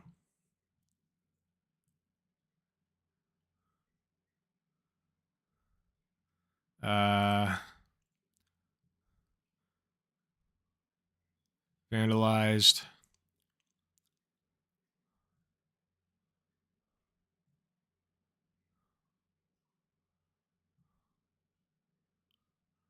Yeah, I don't know. I won't be able to find their vigil probably. Wait! Nativity scene is unveiled? Oh, never mind. Yeah, you can have a nativity scene, but not Satan, right? Satan's a big no-no. It's funny because if it were a statue of Hitler, obviously I would say no, you can't do that because Hitler is a real person, a political figure that, you know, fucked over millions and millions of people. You know? Piece of shit. But Satan's a fictional character, okay? If I say Satan saved my grandma through his magic, you know, that's the same thing as saying God did it. It's the same thing. So, I don't know. But anyway, I just thought it was really funny. You know, like I said, it's not a big deal. People pissed and shit themselves, and then some idiot politician got his ass handed to him in court, and now he's going to have to pay a $2,560 fine. So, let me see if there's anything else real quick.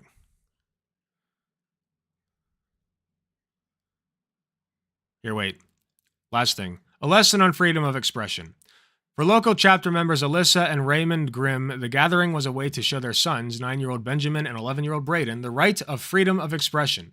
We started taking them to political events a couple of years ago to teach them about life, Alyssa Grimm said. You learn the best when you're living it. The event can also teach you that there are different aspects to life when it comes to acceptance and tolerance, Raymond Grimm said. For us, this means the freedom of choice and being exactly who you want to be without hurting anybody, Alyssa Grimm said. That's what we want to show our kids, that they can be whoever they want to be and believe in whatever you want. Benjamin, who was donning a smile, said the gathering was really cool and thought the vandalism of the display was really bad. A man of few words. But there you go. I don't think that's a bad message at all. And there's nothing wrong with that display. Like I said, people are just upset because, they think politics is team sports and my God versus your God, et cetera, et cetera. And they're just, they do the same thing if it was, I was going to say a statue of Muhammad, but you can't do that. But you get my point, right? They would pull this shit if it were anything that they thought contradicted their special little religion. It's double standards all the way through. And, I hope they hit that Mississippi dude with the maximum charge. And I hope that he never gets to run for office again because of it. So, yeah, that's my thoughts.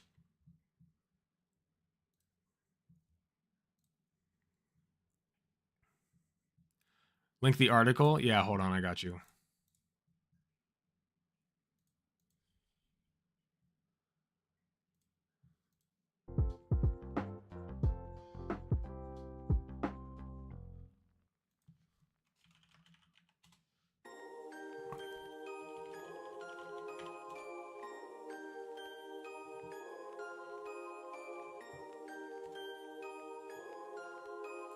The nativity scene was probably set up by a separate org or unchallenged. Generally, state bodies don't fund nativities because it can be kind of messy.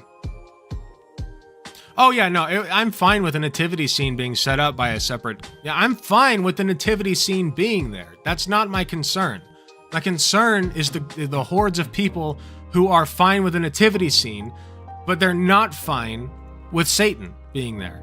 It's understandable if you find it distasteful. If you find it, if you disagree with it, it's whatever, fine. If you disagree with it, fine. I can't argue that.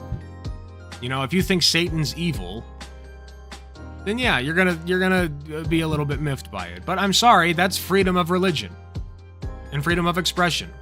You could put whatever statue you want there. It's free real estate for art. So that being the case, free real estate is free real estate. Period. End of story.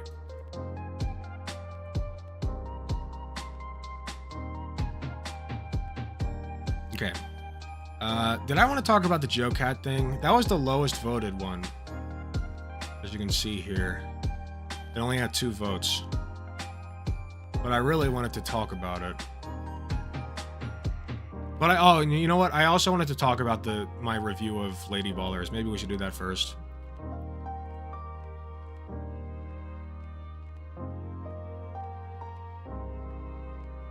Kind of tragic. Yeah, it sucks, man.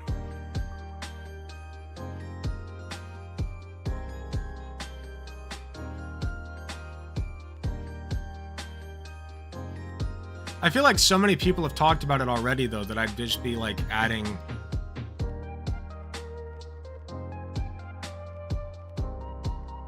We'll do it real quick, because I do have thoughts.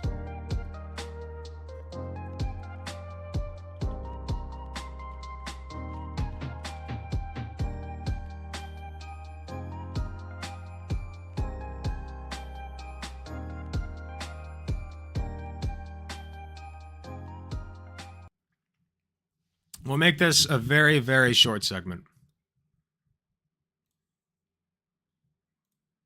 Hold on.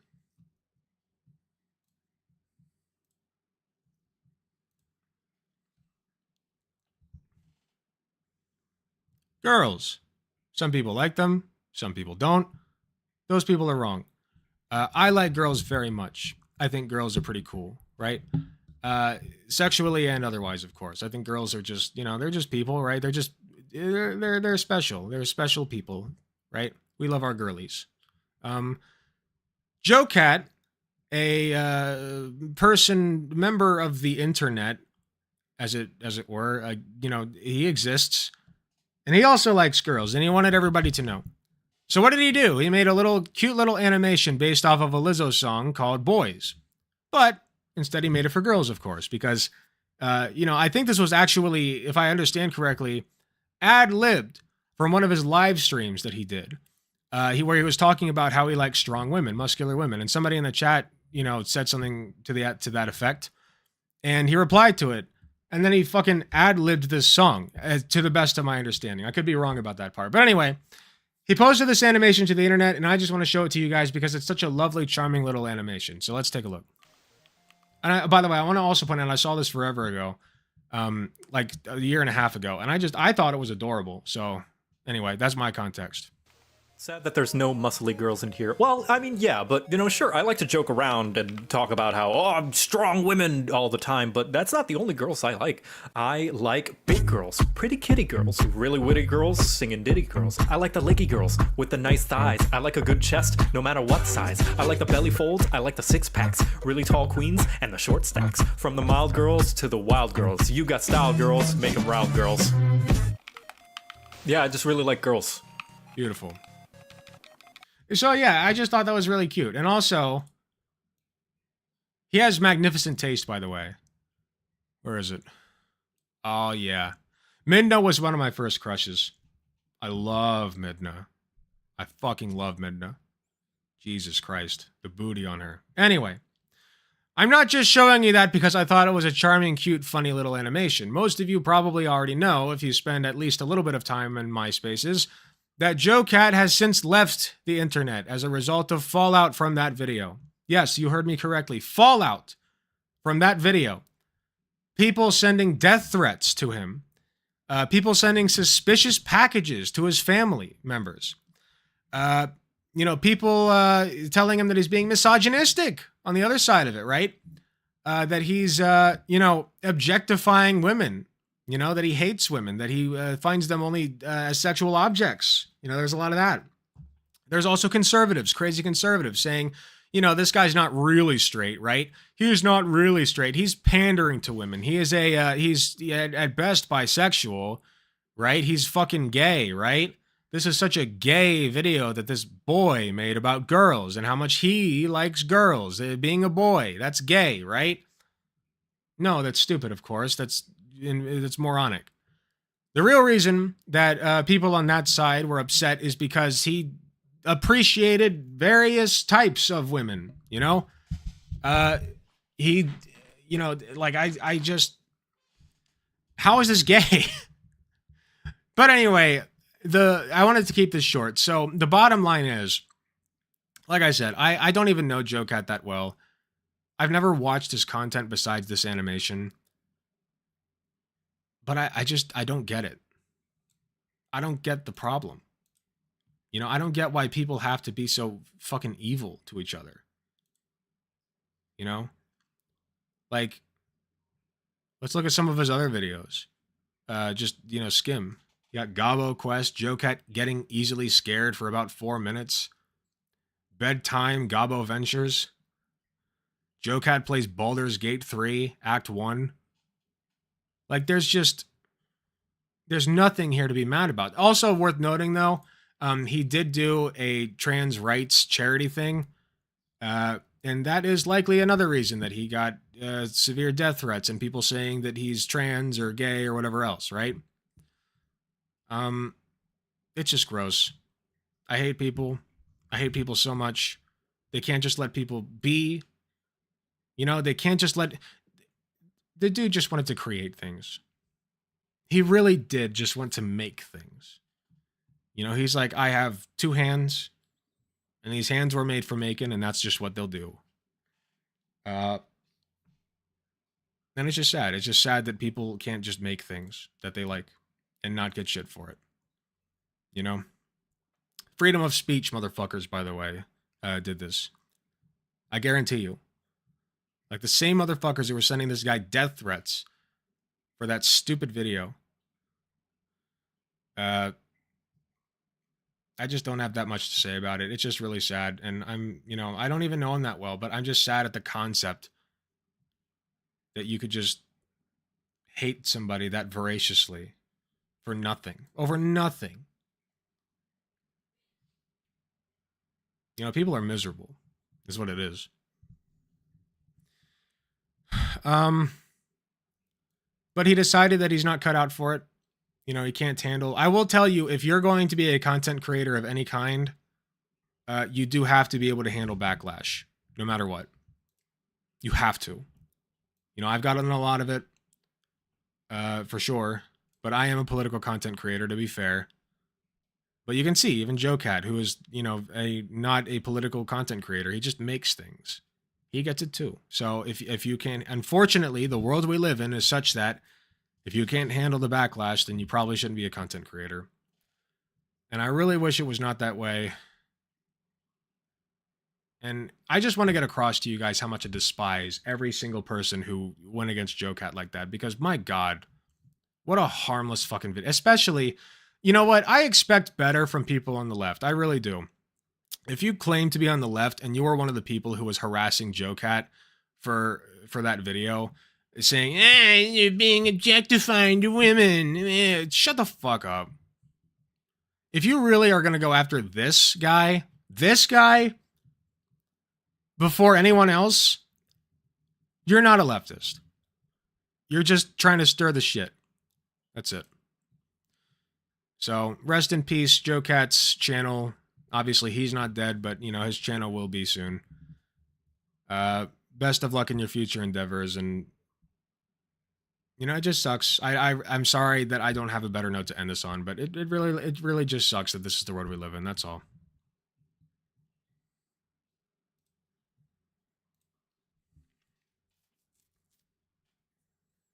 Joe Cat was untouched up until this point because D&D is such an unpolitical game. Unless you're playing with people who want to make it that way. I mean, that's debatable. I would argue that it can be very political.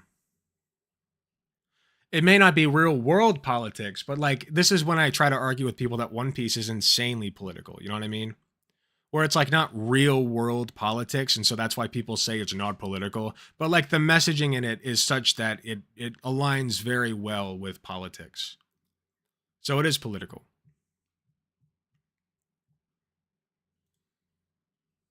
Yeah, Morning Joe Cat's channel. All right, I'm gonna go a short BRB. I still don't know how to play ads, and I don't really care to learn right now, so enjoy the music. I'll be right back.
I should apologize to you.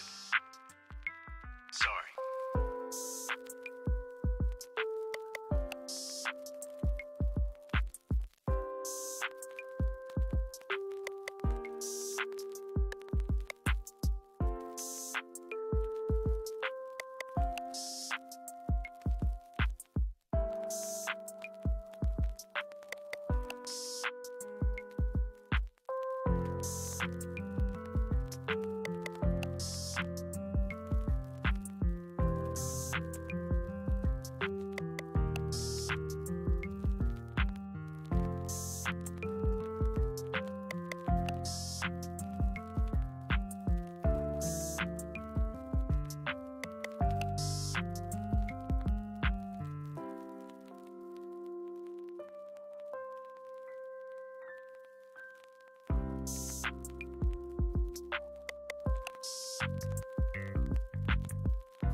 All right, I'm back.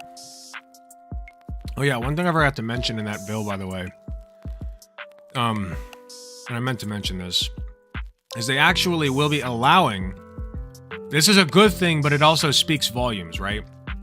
One of the things they did to compromise was they're allowing children who are currently on either HRT or puberty blockers to finish their treatment. So at the very least, they won't be ripping trans kids who have already received access to treatment off of that treatment, which is good.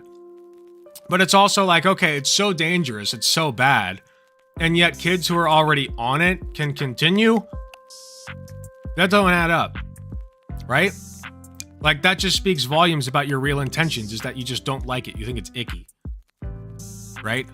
But you understand the harm it does to rip it from them. It's the bare minimum, but it's good. Yeah, but like, it's not the bare minimum. It's less than that. Yeah, they know what they're doing is my point.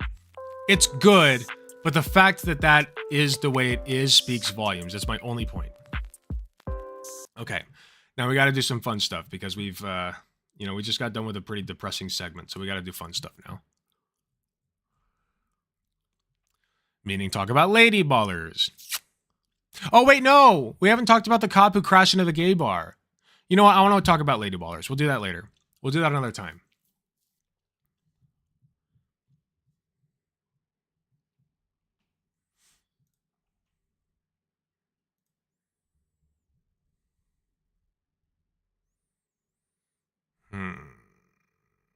How do I want to do this?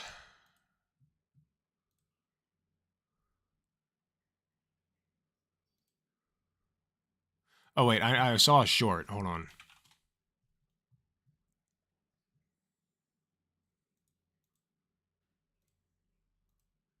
I'm going to pull this up.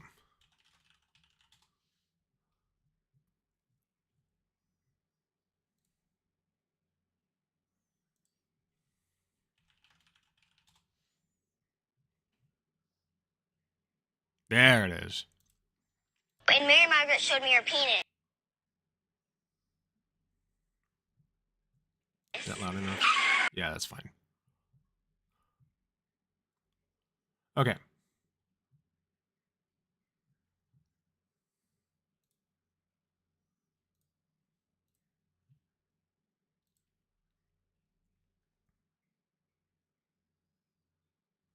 I watched Lady Ballers, so you don't have to. And let me tell you something, don't. Holy shit. Well, I will say it is a good watch if you're stupidly high on drugs and you're with friends and you want to have a nice, fun night laughing at something that is horrible. Just horrific in its presentation, its execution, everything. It's just bad. It's just terrible. It's like if you took a 2002 comedy, like straight to DVD comedy movie from like an off-brand studio that you've never heard of, with like actors that are like up and coming at best and like apprentices at worst, you know, and you just threw this all together and created the biggest pile of absolute dog shit that you've ever seen in your entire life. It is just so bad. And the IMDb and Rotten Tomatoes reviews, let's take a look. So initially, I believe they were pretty good, the reviews, because of course Matt Walsh and friends, the Daily Wire crew, who are in charge of the movie, decided to tell their audience to flood the ratings, as you can see here, to give them 5 stars. But then of course you got a little stack of 1 stars at the bottom here. Here, I want to read this one. In terms of quality and production value, the film is obviously going to have flaws. The cast is made up of in-house Daily Wire personalities and a few cameos. Don't expect the same masterful delivery that you get from Will Ferrell or other comedic icons. But the acting is passable for the most part. Matt Walsh steals the show with his performance as a woke hippie, deftly reenacting the delusions and pipe dreams spewed by today's left-wing activists. Matt Walsh was my favorite. Unironically, Matt Walsh was my favorite. Jeremy Boring also does surprisingly well as the protagonist, a washed-up father and former basketball coach trying to reclaim his once-held fame. Whatever the movie lacks a right? I liked it. It wasn't as funny as I might have liked it, and it dragged a bit in the middle, but I loved the sweet moments with Coach Rob and his daughter. When she did her bit about boys being better at everything, it literally made me cry. We'll talk about that part. I could believe a young child might feel this way. Her father's response was wonderful. I also like how gently the film dealt with Alex's gender confusion. I did not see any hate in this movie. What? What? There's racism in like the first 10 minutes. What? Okay. That's enough. Okay. All right. Okay. So here's the thing, right? This movie was dog shit. And the reason it's dog shit is not just because I disagree with it politically. It's because it is dog shit. It starts with like a basketball game, right? And like it's like the glory days where this guy's a coach and he wins the game, whatever. And then it moves into like the future where they're all like washed up, right? Basketball was like the highlight of their life. And so this dude is like a washed up basketball coach from college, maybe high school, I forget. He was a washed up basketball coach and he goes to like try to recruit these guys again because he's trying to like regain his former glory. He's a freshly divorced dad. He doesn't really get to see he gets to see his daughter. And his former wife, his ex-wife, married the guy who Matt Walsh plays, which is a hippie. And I'll show you real quick. So the guy marries, hold on, Matt Walsh, Lady Ballers. This guy. So that's a pretty big L, right? Well, actually, no, I disagree. I think Matt Walsh like this is actually a lot more likable. If he acted like this in real life, then I would like him a lot more. He actually is surprisingly good in this role. I'm not kidding. I thought that he did a pretty good job acting. Which is funny because of all of them, he is the only one who does not have a failed career in acting, which is very telling. I wish we got this Matt. In another universe, we do have this Matt Walsh. Who meditates and is vegan, right? And eats bugs. No, he's not vegan. He eats bugs. That's not vegan. Oh yeah, see this sign behind him? I need to, hold on. How do I pull up this sign without, here, let me do this.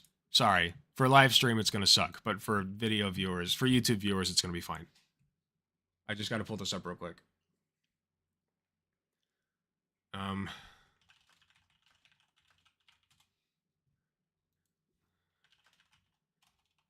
Well, let me see if I can find a PNG. Here it is. Yep, I found it. Okay, never mind. We're good. So we see this sign in one of the first parts of the movie. And there's 2 of them, but like, you know. In this house, we believe, crickets are delicious. Silence is violence. And this is all Matt Walsh's character's sign, right? Speech is also violence. No one is illegal, but Europeans coming to America was bad.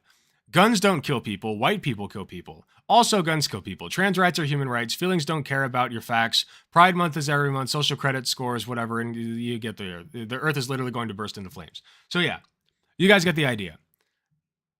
what's funny is that this is such a betrayal that they don't understand our beliefs at all, right? When we make fun of conservative beliefs, we do it with a grain of truth in it. You know what I mean? Like, we exaggerate, but this is not exaggeration of our beliefs. This is a complete and total misunderstanding of what we believe, right? It's bumper sticker slogans. That's all it is. And so that's why it doesn't hit like leftist comedy does. And I'm not saying all leftist comedy is good, by the way. A lot of the time it's dog shit. But we actually know, and normal people, by the way, normal comedy, we actually know what their beliefs are and how to make fun of them. You cannot make fun of somebody's beliefs if you don't understand them. So that's strike one. There was also like a racist scene in the beginning where they had like the best, like he was like coaching high school basketball or something, or middle school basketball. And like, these are like disaffected kids who are like on their phones. They don't care or whatever. And he's trying to like coach them up and whatever. And they're like dismissed. And then this black kid like drops a power drill from his jacket by accident.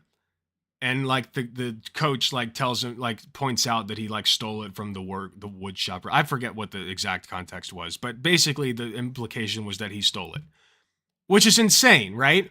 They just toss that in there. It's just there now, right? There was another scene. Here, I'll pull up this scene real quick since I have it up. But I want to go over this scene real quick. And this guy, I don't know who he is. I don't fucking care. He's an idiot. But let's watch this scene real quick. And Mary Margaret showed me her penis. Some boy showed you his penis? What? No, not a boy, Daddy. Gross. Mary Margaret, she's a girl. Girls don't have penises, Winnie. Mary Margaret does. Penises are weird. Can we stop saying penis, please? Where did this happen, anyway? In the bathroom. I forgot that scene. How did you forget that scene? Why are they letting boys in the girls' bathroom? Why do you keep messaging? Remember when you were a kid and like you all showed each other your genitalia in the bathroom at school? I remember when that happened. Gendering Mary Margaret. Gendering? What are you talking about? It's very transphobic of you. This is the new movie called Lady Ballers, streaming exclusively on Daily Wire Plus. The irony is, even though this is a new movie, it came out yesterday, this actually... I want to let this play out because I've seen this, and this dude's such a fucking idiot. ...happens.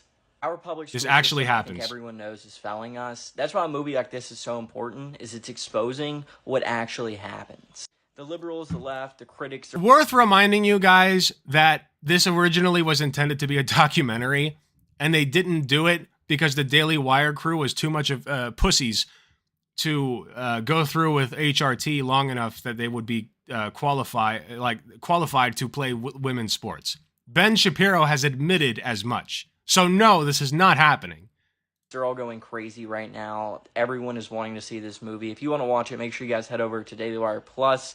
They're giving like half off, something like that, to every new subscriber.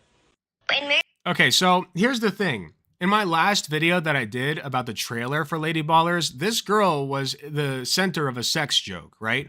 It was a pretty harmless sex joke. I'm not saying it was like in poor taste. It's just one of those things where the guy's like, I can be a man in the bedroom and a woman on the court. Hell yeah. And then like they slap your hands. And then this girl's like, what do you mean in the bedroom? Like to sleep?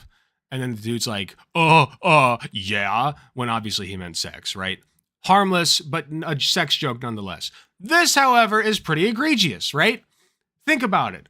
They're trying to convince you that the left is the people feeding kids information. They literally fed this girl lines that she had to sit there and internalize and then read out. You know, like she had to perform this. And so she's the one saying that do you guys understand what I'm saying? Like they took a real 8-year-old and said, these are the lines that you're going to say, and then made her say it. And they put that in this movie, and they're trying to convince people with this performance that this is what the left is doing when the only people that did it was Daily Wire. It's just insane to me. You know? And like, I wouldn't really have that much of a problem with like her saying the word penis. I don't care if kids say the word penis in a vacuum. It's not that big of a deal. I mean, they exist. They're a body part. Half the kids who are born have one. You might as well tell them what it is and why it's there, right? So I don't really care in as far as that goes. But like they literally sat this girl down and said, okay, here's the deal.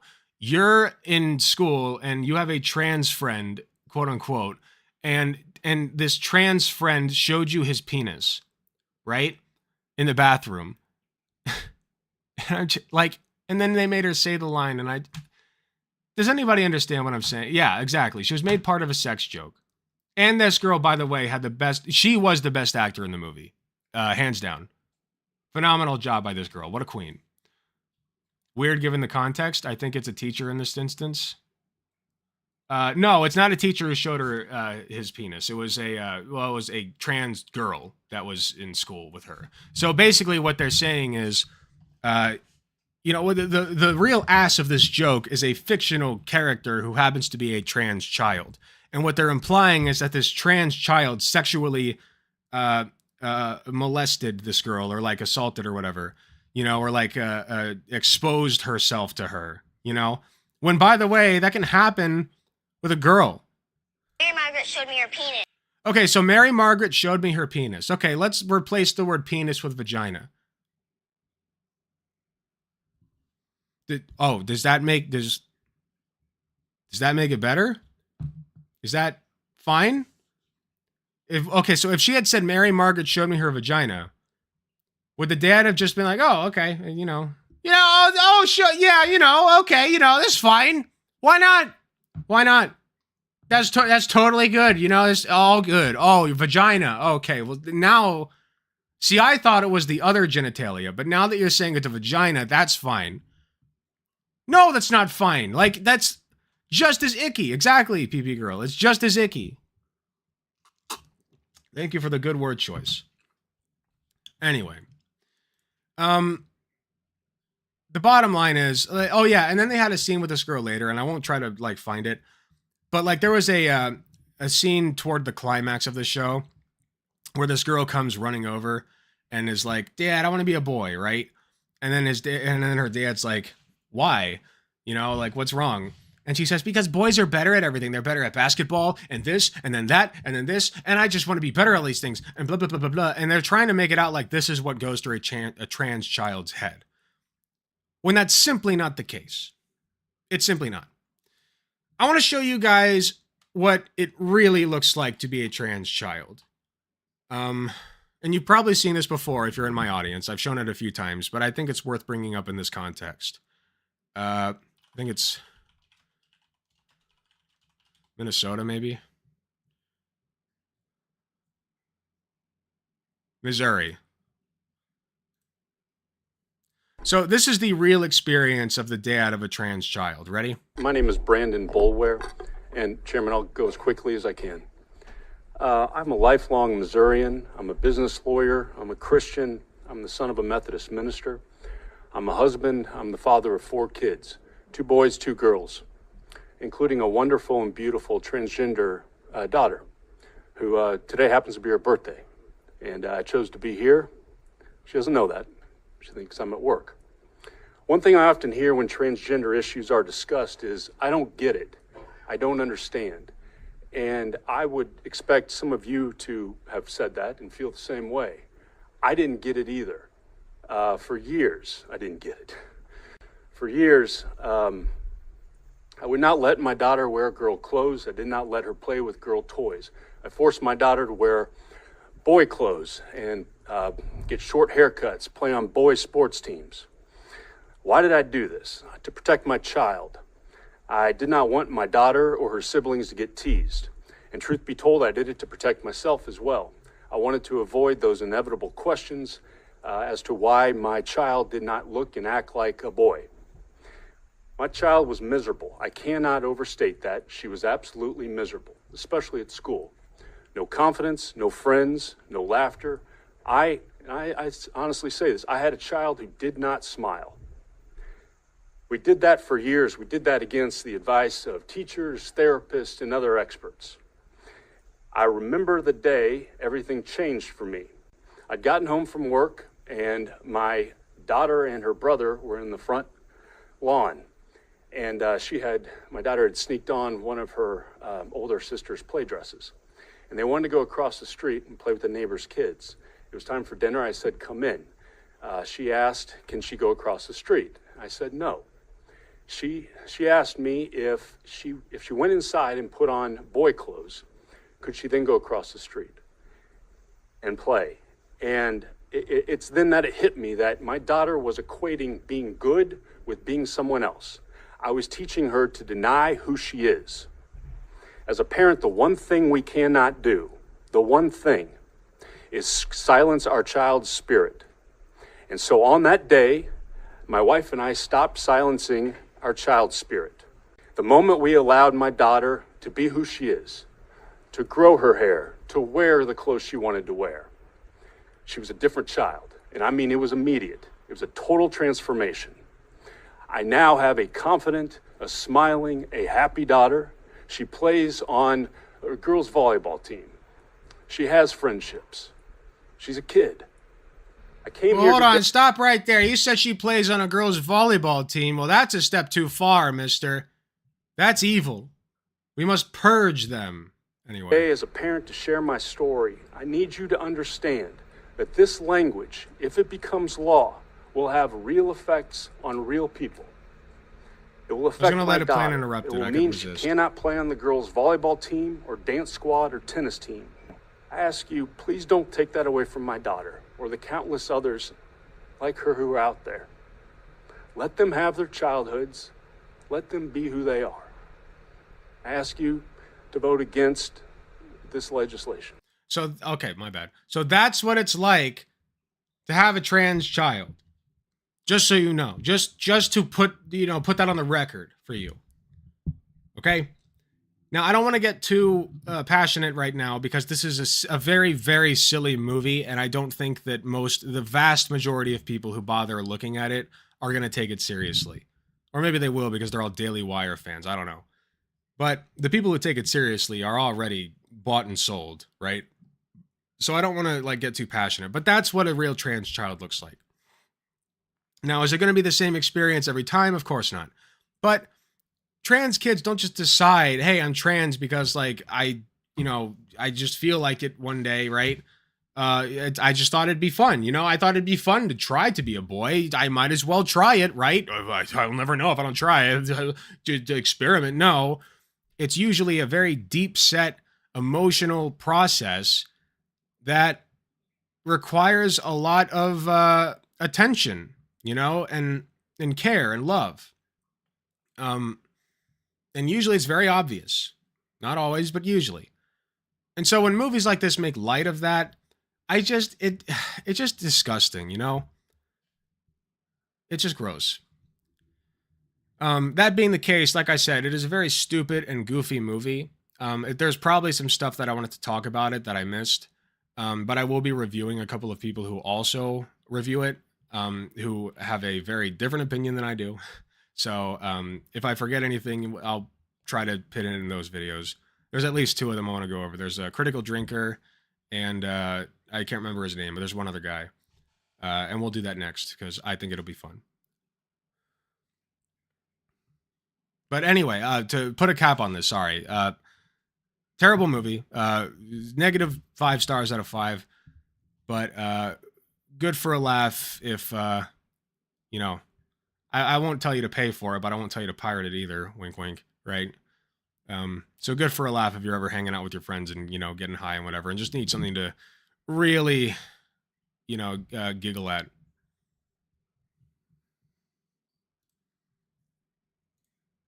Nope. Trans people know how social perception is stacked against them. They still transition. Makes you wonder perhaps there's a reason. Well, that, and then also, specifically for trans women, they say that trans girls, or sorry, not trans girls, trans men are like little girls who saw boys do such great things and they wanted to do those great things, but alas, they're women, and so they can't, right? And they were told, they basically are saying that little girls are victims of the trans ideology. But then little boys who transition to be, they're not little boys, they're big, husky, angry gorilla men, right? At the ripe old age of 8. And when they transition, they're going to play volleyball and somehow that's bad. And it's like, what? There's so much like disconnect there. It's like, okay, are they victims or are they predators? Make up your mind. At least. Obviously, they're neither. Well, they're very much victims, but not in the way that they say. Anyway, we haven't done a good-ass React segment in a while, man. I am so ready for a React. You're not ready. You're not ready for these Reacts. Reacts are where I shine the best. Okay? They're my most popular videos by far, and I love React segments. They're my bread and butter. The enemy's both strong and weak. Exactly. All right.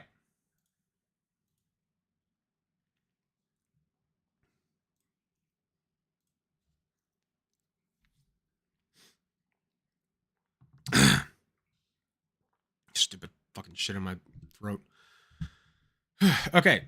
So we just got done reviewing. We did my review of Lady Ballers. I watched it so you don't have to, which will probably be the title of the video. And, you know, if you watch that video or you watch the segment just before this, you'll know that my opinion is pretty negative. I'm not the biggest fan, right? I thought it was really funny in a way that they didn't mean for it to be. I laughed at it, not with it. And, you know, I had a lot of criticisms. Probably missed a few, actually. I think that segment was shorter than I expected it to be. I forgot a lot of it. It did not stick out of my mind. It was not very memorable, if you can believe that. Anyway, all that's to say, we're going to review somebody else who has a different opinion from me.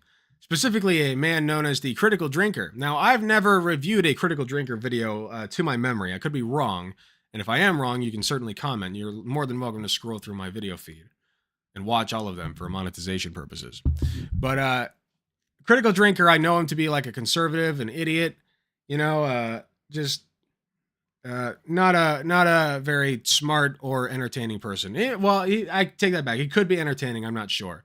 But from what I know of him, he's not smart, at least. So let's see what he thought of this brilliant blockbuster film. When interviewed about his work on Joker, director Todd Phillips famously remarked that he quit comedy because it's almost impossible to make anything funny in today's climate without offending someone. And well, he was kind of right. Here we go. We're right off the bat, right? We're straight into it. Hold on. There we go. About that. I mean, really, how many times have they tried to cancel Robert Downey Jr. over his role in Tropic Thunder? How many episodes of classic comedy shows have been quietly deleted from streaming? I really didn't hear a whole lot of Robert Downey Jr. getting canceled for that. But maybe that's just me. Streaming services. How many stand-up comedians have had their shows cancelled over old jokes that didn't age well? The thing is... Wait, I don't know how many, actually. Can you source that? Although movies that made us laugh, made us think, and generally poked fun at the absurdity of the human experience. Never? No one tried? Wait, is that really a thing? Is that nobody tried to cancel Robert Downey Jr.? I'm sure there's like online leftist bubbles that have. But like, yeah, of course it was not a good thing to do. But for one, he's an actor and he was told to do it. So if you're going to get mad at somebody, get mad at the director. And for two, I think for the time it wasn't... I mean, I could be wrong about this. I don't know, so don't cancel me, etc., whatever. But I think at the time, you know, it wasn't as unfavorably looked upon. I could be wrong. I don't know, but you don't cancel me. Experience might have gone away. The demand for them certainly hasn't. Which is probably what the Daily Wire is hoping to capitalize on with the release of Lady Ballers. The demand of what? Of offensive comedy? No, of course that's always in demand. And nobody's trying to cancel people except for like really weird online leftists and rad libs. Comedy movie that tackles the contentious issue of trans athletes in women's sports. People complain about Leonardo DiCaprio saying the N-word in Django. Funny story about that. I heard that he actually had a problem saying that word during that scene, which is really funny to me.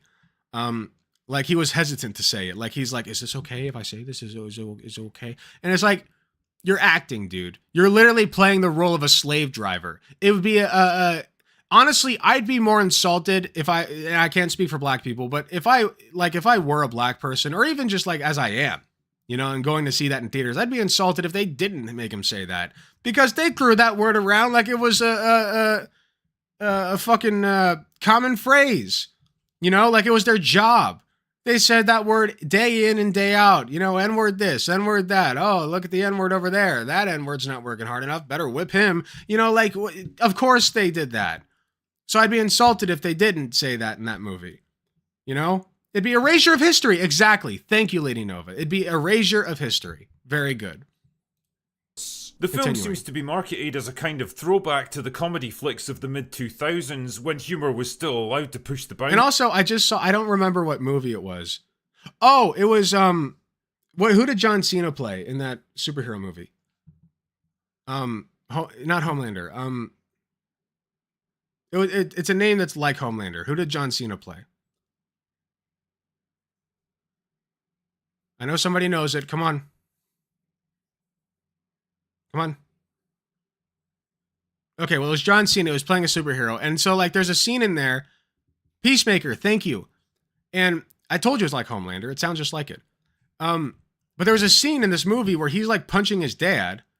And, like, by the way, John Cena is a really good actor. Like, insanely good. I would not have expected that out of him. But he was, like, punching his dad and talking about what a disappointment that himself was. He said, like, he was talking about, like, how he hates himself or whatever. And then, like, his dad calls him the F slur. And if the actor's not gay, it's like, who cares? You know, like, it doesn't matter. It's a movie. Of course he's going to say the F slur. Like, that's his character. I thought it was a really good scene. It was so good. I honestly, that scene alone, I saw it on a YouTube short, which I don't know how they get away with that. But I saw it on a YouTube short, and it made me want to see the movie. But anyway, continuing. And nothing was off the table. And combined with its attention-grabbing Nothing was off the subject table, matter, except for it good was comedy, clearly of intended course. to stir up controversy and attention. But now that it's actually out there in the world, the real question is whether it manages to deliver on that promise. Well, No. the drinker is here to deliver his verdict. The movie centers around Rob, a once successful basketball coach obsessed with winning that's now become kind of a burnout, divorced from his wife, estranged from his daughter. By the way, this guy is like the bad guy. He is such a piece of shit the entire movie. I hated him every second. And with no real prospects for the future. But a chance meet. Oh, another thing I wanted to mention in the review that I did, this lady right here is like falling for him again through this movie. And it's the dumbest romantic plot, like B plot that I've ever seen. It's so stupid. It's so piss poor. Like, this lady just does not know what she wants. Like, they purposefully make her an idiot. And I hate it. From his wife, estranged from his daughter, and with no real prospects for the future. But a chance meeting with Alex, one of his former players. Oh shit, it's a show? I get to binge it? Let's go. Inspires him to get back into coaching, especially when he learns of a local athletics tournament with a $5,000 cash prize for the winner. Fair enough. Sorry, I know I keep doing this, but like, you know what? This was in the trailer. He learns of a local but this athletics is insulting tournament to with women's a sports. $5,000 cash prize for the winner. Fair enough, but a misunderstanding at the entry point sees Alex entered into the race as a woman, where he proceeds to demolish the female competitors and win every event with ease. Not only does nobody object to it, but he actually gets applauded by the news media for being a stunning and brave. Which, as we all know, happens all the time. Here, let's look up Leah Thomas real quick. For those who don't know, Leah Thomas is a trans swimmer. Let's see what's the first things that come up in the news cycle. Let's see. Fake story about trans athlete spreads online. You know what? I won't even pull these up. We'll just look at the titles. False claim. NCAA stripped transgender swimmer of title. That's a different news story. That's not Leah Thomas. Riley Gaines. No. Leah Thomas. The NCAA is not taking medals away from transgender athlete Leah Thomas. Former teammate of Leah Thomas speaks out. Here, let's just look at a little bit of this. Wait, the Heritage Foundation? Yeah, okay, here, the Heritage Foundation. Let's take a look. In 2019, a University of Pennsylvania swim team informed its female athletes that Leah Thomas, a man formerly known as William Thomas, they're dead naming her, which is fantastic. Wonderful. So, sorry for, I didn't know I would have a dead name. I'm sorry. I shouldn't have clicked on a fucking Heritage Foundation link. But you guys get the point. Like, this is one of the first results that comes up in the news cycle when you search Leah Thomas. It's like, yeah, of course. Yeah, all the news cycles are praising them, right? I read all the time about all the praise they're giving Leah Thomas by dead naming her in their news article. I remember that. trailblazer. His unexpected success gives Rob a little idea. What if we did more stuff like this? always Well, covered pretty so soon he's positively. reassembled his old basketball squad, now a bunch of middle-aged losers, and entered them into a national women's tournament. And that's what I was talking about in the last segment. You know, when like conservatives don't understand our positions, and so their entire reality is a farce. They live in a fictional universe that is made up in their heads. They are schizos, okay? I'm telling you. Female athletes. Soon the victories, news coverage, and sponsorship deals are rolling in, but the more they progress, the more the players and their coach begin to question the ethics of what they're doing. You know, there's something weirdly surreal about watching a movie made from the exact opposite perspective of everything else that's come out of Hollywood in the past 10 years. What? Lady Ballers makes zero attempt to hide its conservative leanings and gleefully mocks pretty much every That much major is issue true. that's been considered a sacred cow until now, from environmentalism to female Attempts to mock, I would say. empowerment, racial discrimination, Oh, diversity. environmentalism, right? Oh, the left and their environmentalism. God forbid we be stewards of the earth. Oh, no, wait, God didn't forbid that. He actually commanded that in the Bible. Right? Anyway. And Neither inclusion here nor quotas, there. and of course, transgender athletes. The core premise of the movie, that men competing against women gives them an What's up, unfair Lefty Style? advantage and risks pushing female athletes out of their own sports, is something that's been tackled already, and arguably better in Yeah, shows all of the female athletes that I've ever seen in sports look exactly like this, for sure. like South Park. The difference is that while South Park tends to present both sides of an issue and mocks the extreme elements of them before committing That is one point that he got that is almost on point. That is true. South Park tries to play the middle, and they sometimes do a really good job, and most of the time they end up dropping the ball pretty bad. into a fairly balanced compromise, Lady Ballers comes down squarely on one side of the issue by pushing it to its most absurd conclusion, two teams of men pretending to be women so It they is can absurd. compete against each other in the final match, before hitting the reset button on the whole thing. For the most part, it's not really as edgy or as ruthless with its subject matter as I expected. In fact, it's almost... That's true, by the way. He is right on that. I really did expect this to go further. You know what I mean? Like, I expected the jokes to be better. I expected them to really push the envelope, but they just, like, recapped, like, a bunch of, like, 2002 styles, again, straight to DVD comedy shit. They really did not get that creative with it. Almost like it I doesn't agree. quite know what to do with the premise once it Should have starts been running edgier. with it, apart from showing men physically destroying smaller and weaker What it female is probably that they wanted to appeal to, like, their older audience, and the edgier they made it. Like, if they had, okay, so if they had made this movie to appeal to, like, Republicans on Twitter, it would have been a completely different movie. It would have been, like, 1,000% different. We're talking, like, 4chan levels of degeneracy, right?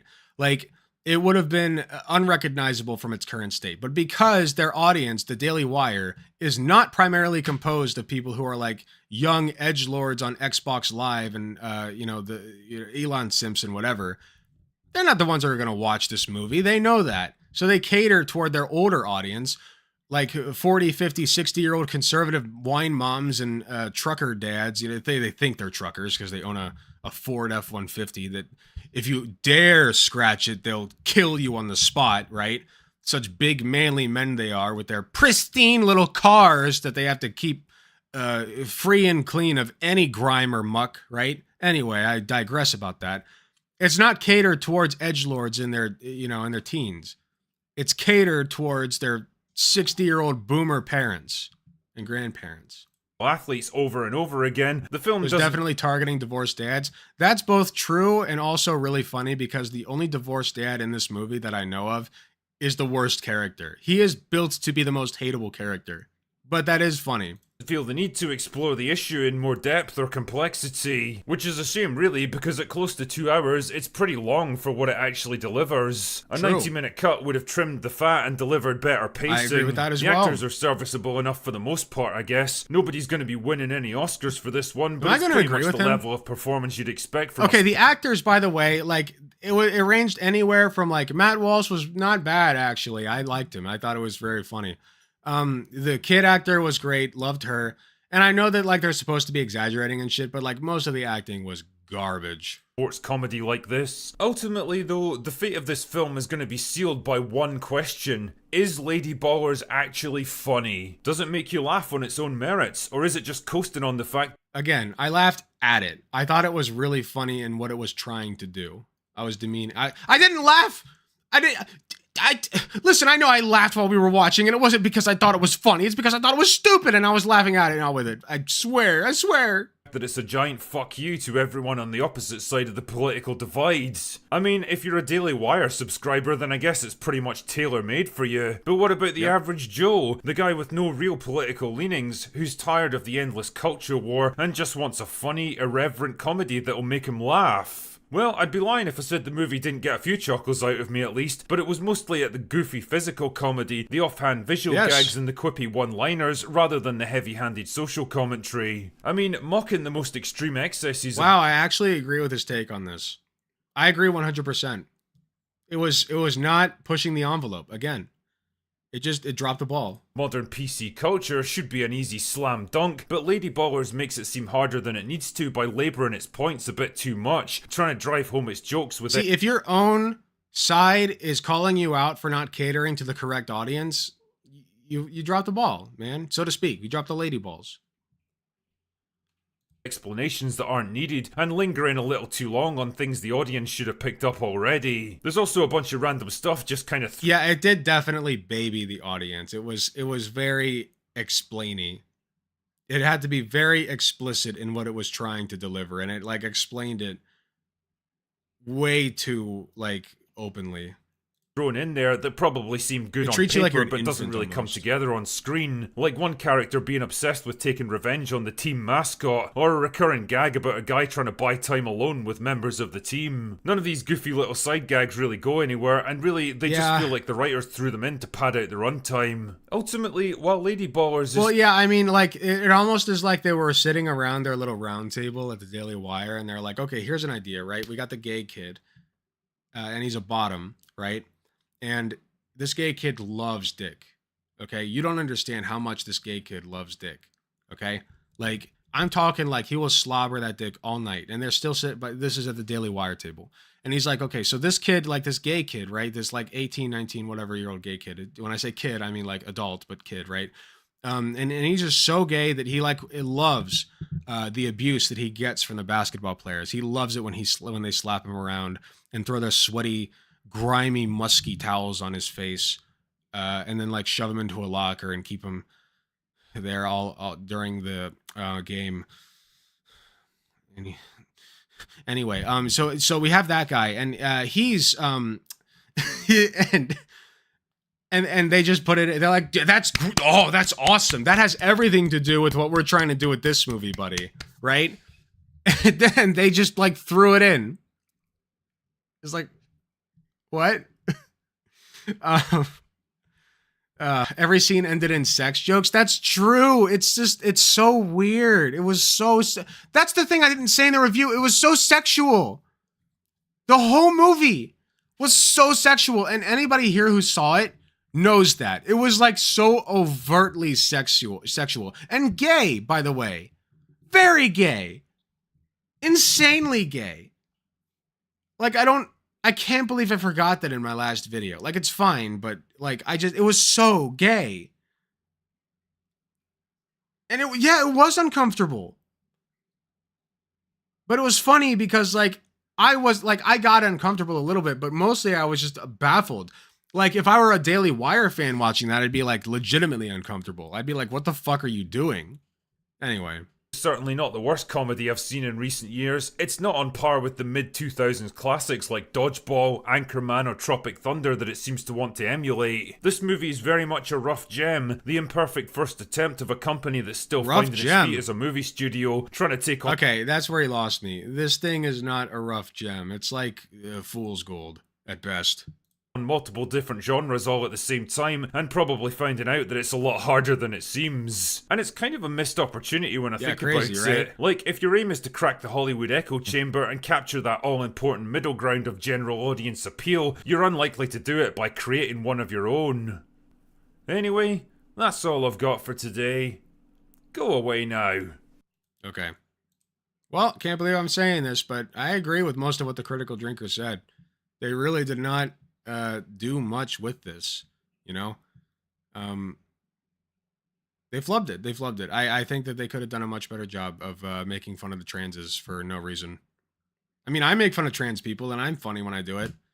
My transphobia is hilarious. I don't know what the Daily Wire is doing, but maybe they'll learn one day.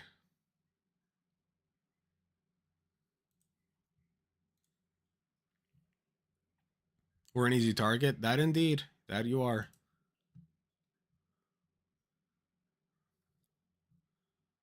You could polish it, but it would still be shit. Yeah.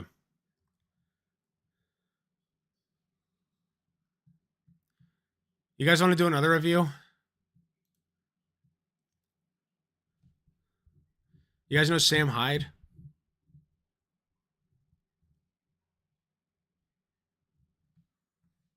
Here, let's see. Let me see if I can give you guys a choice. Let's see what we got. We got Sam Hyde's review of Lady Ballers. Oh, we could watch the Exulansic video. Although I'll probably do that next anyway. For those who don't know, Exulansic, number 6 right here. Exulansic is a detransitioner that I debated a while back. And I actually recently rewatched that debate. And I gotta say, like, I did a pretty fucking good job against that bitch. Like, she really tried, but, you know, she pulled out all the stops. She was like, I'm scientific. Oh, there's no physical correlate, right? Remember that? Who was here for that? There's no physical correlate. There's no physical correlate. Like, every fucking time. I'm like, do you understand that I don't give a shit? I don't know what you mean by that, and I don't care. Missed that one? It's a really good one. It's a really good one. It's if you just look up Alec Gunter Exulansic, it should come up. Here, I'll do it real quick here.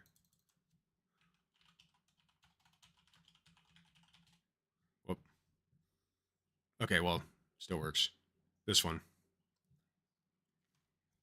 And it is so okay, so real quick, I need to say something. You guys have to go like this. Oh wait.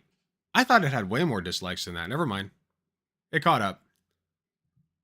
I don't know how you could stand it for so long. Let's take a little excerpt just to see what you guys are missing. One you identify with. It's back when I had a big old beard. Most people, the vast majority of people, identify with the one they were assigned at birth because that's simply how socialization tends to work. And most people will just naturally fall into that category, and they simply don't mind. There are a small number of individuals, though, that don't fall into that category, that very much identify with the roles and the perceptions that society has of the other gender. And those people, you know, those people are the ones we call trans. And that's not always how being trans works, but in many cases it is. And, you know, those children deserve to have their needs met and their voices heard as far as what they want for themselves and for their future. That was beautiful. What the Certainly, fuck? they deserve to be treated with dignity and to be treated appropriately. My concern is with people who are ignoring the fact that there are situations such as Munchausen's by proxy, where the parent is conditioning and coaching and socializing the child to behave and talk in a specific way. And I feel like we see plenty of evidence of that on the show I Am Jazz, as well as in other situations. But I see this happen so much more the other direction, where it's like you have a trans child, but you're so convinced against the idea of the child being trans that you try as hard as you possibly can to socialize the child into the gender category that they were like assigned at birth.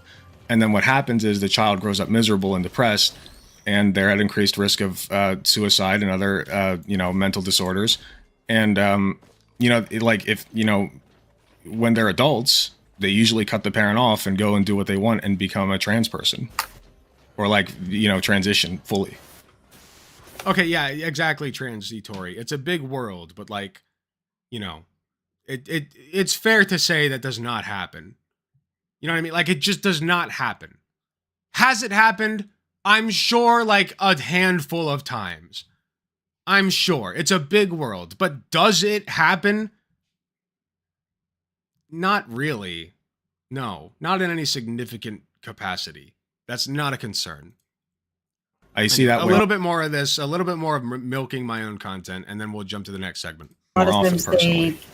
they might do that, and then they might change their mind and become a detransitioner.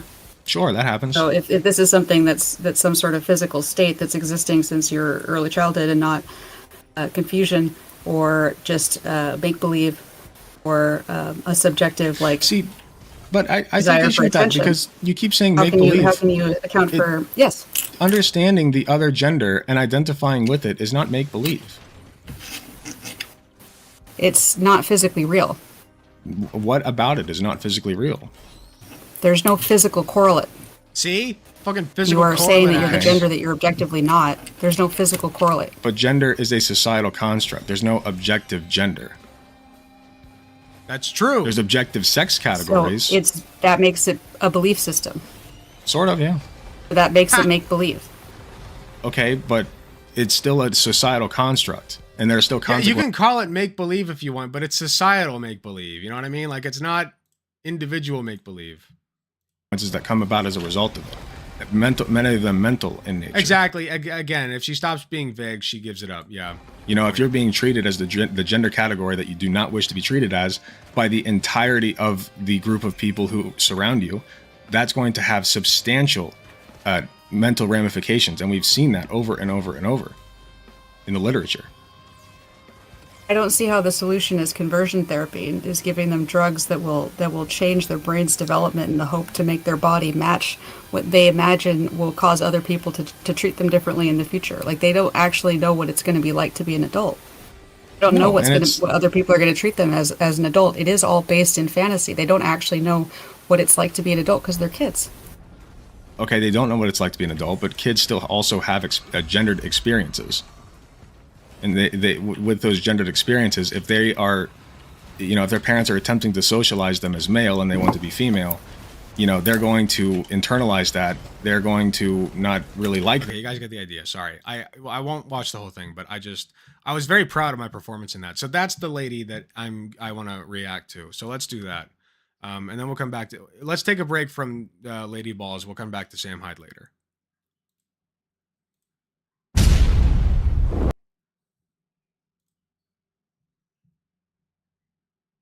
You're doing well, thank you. I know. Oh.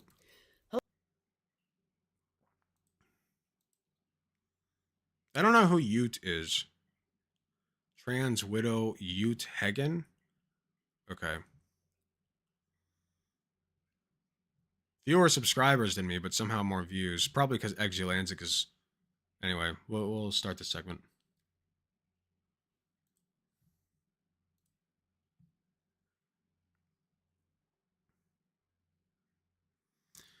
All right, for those who have been here a while, you may recognize a little name known as Exulansic. Who remembers that? We just watched her debate, a little bit of my debate with her a minute ago in the stream, wherein I proved that I completely blew her ass out of the water. Many people are saying this. She's an insufferable turf. She's a fucking moron.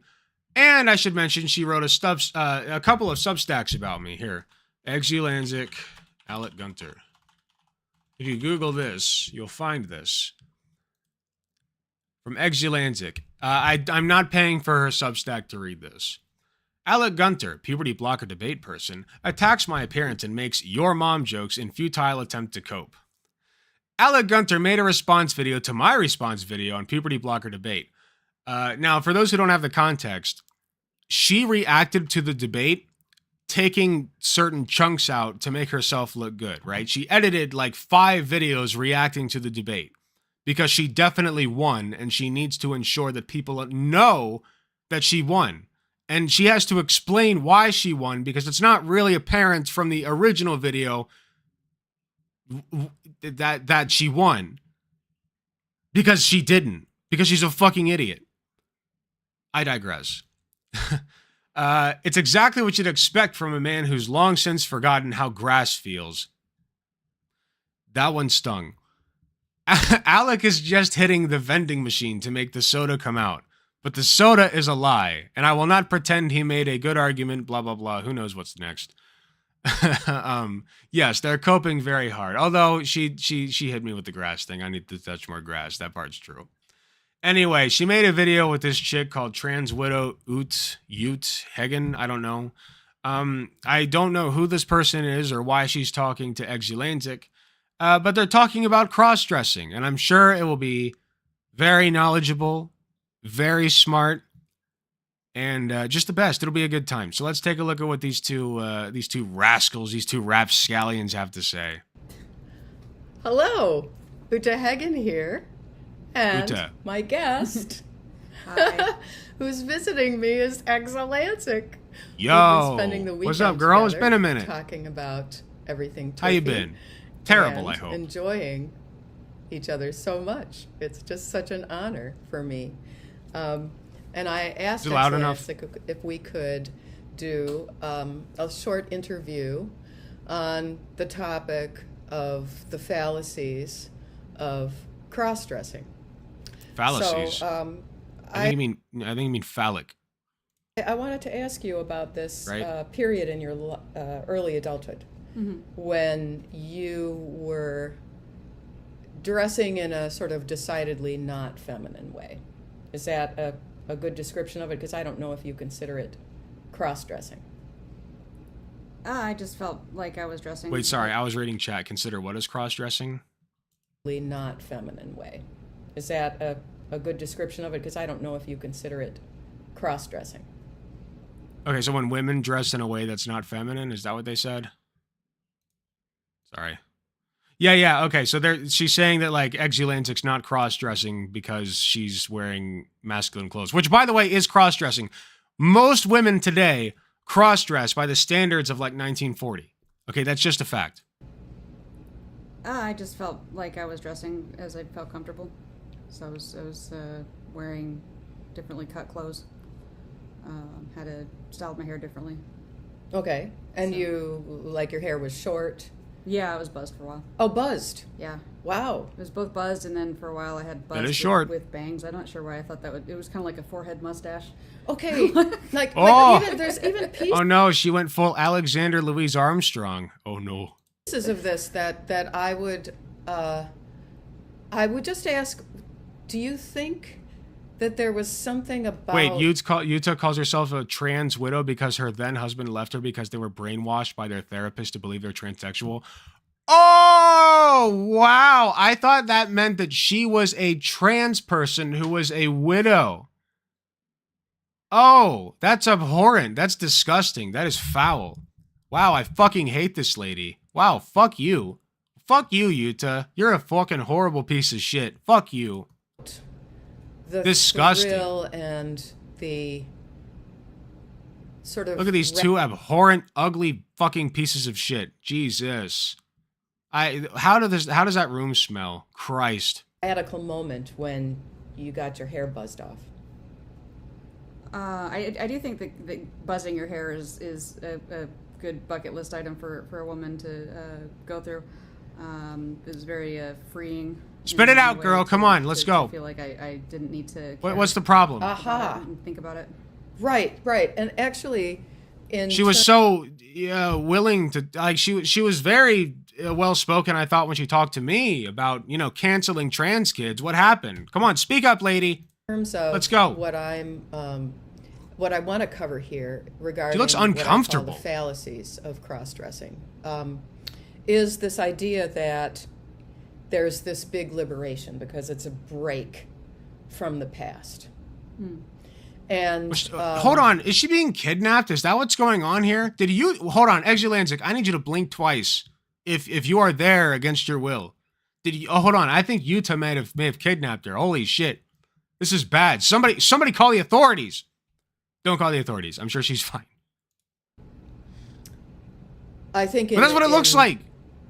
What we hear from detransitioners, both male and female, is that they come to a point where it's very constraining.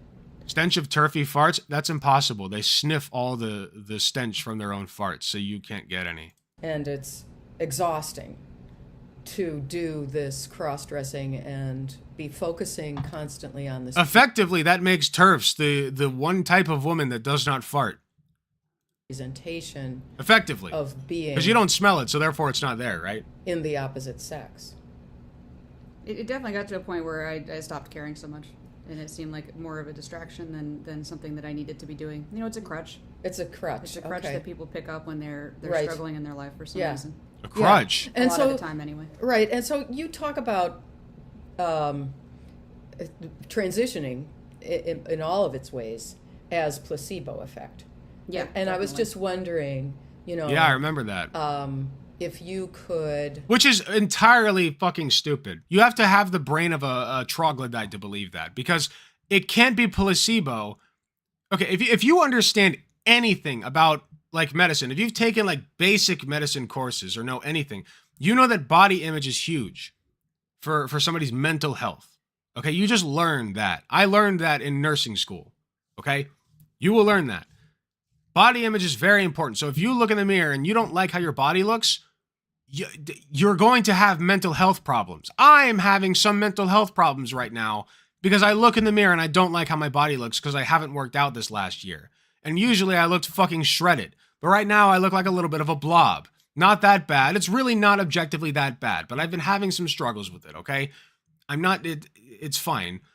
But my point in bringing that up is because I need to get across to you guys that, you know, how you look affects your mental health. It does. There's no getting around that.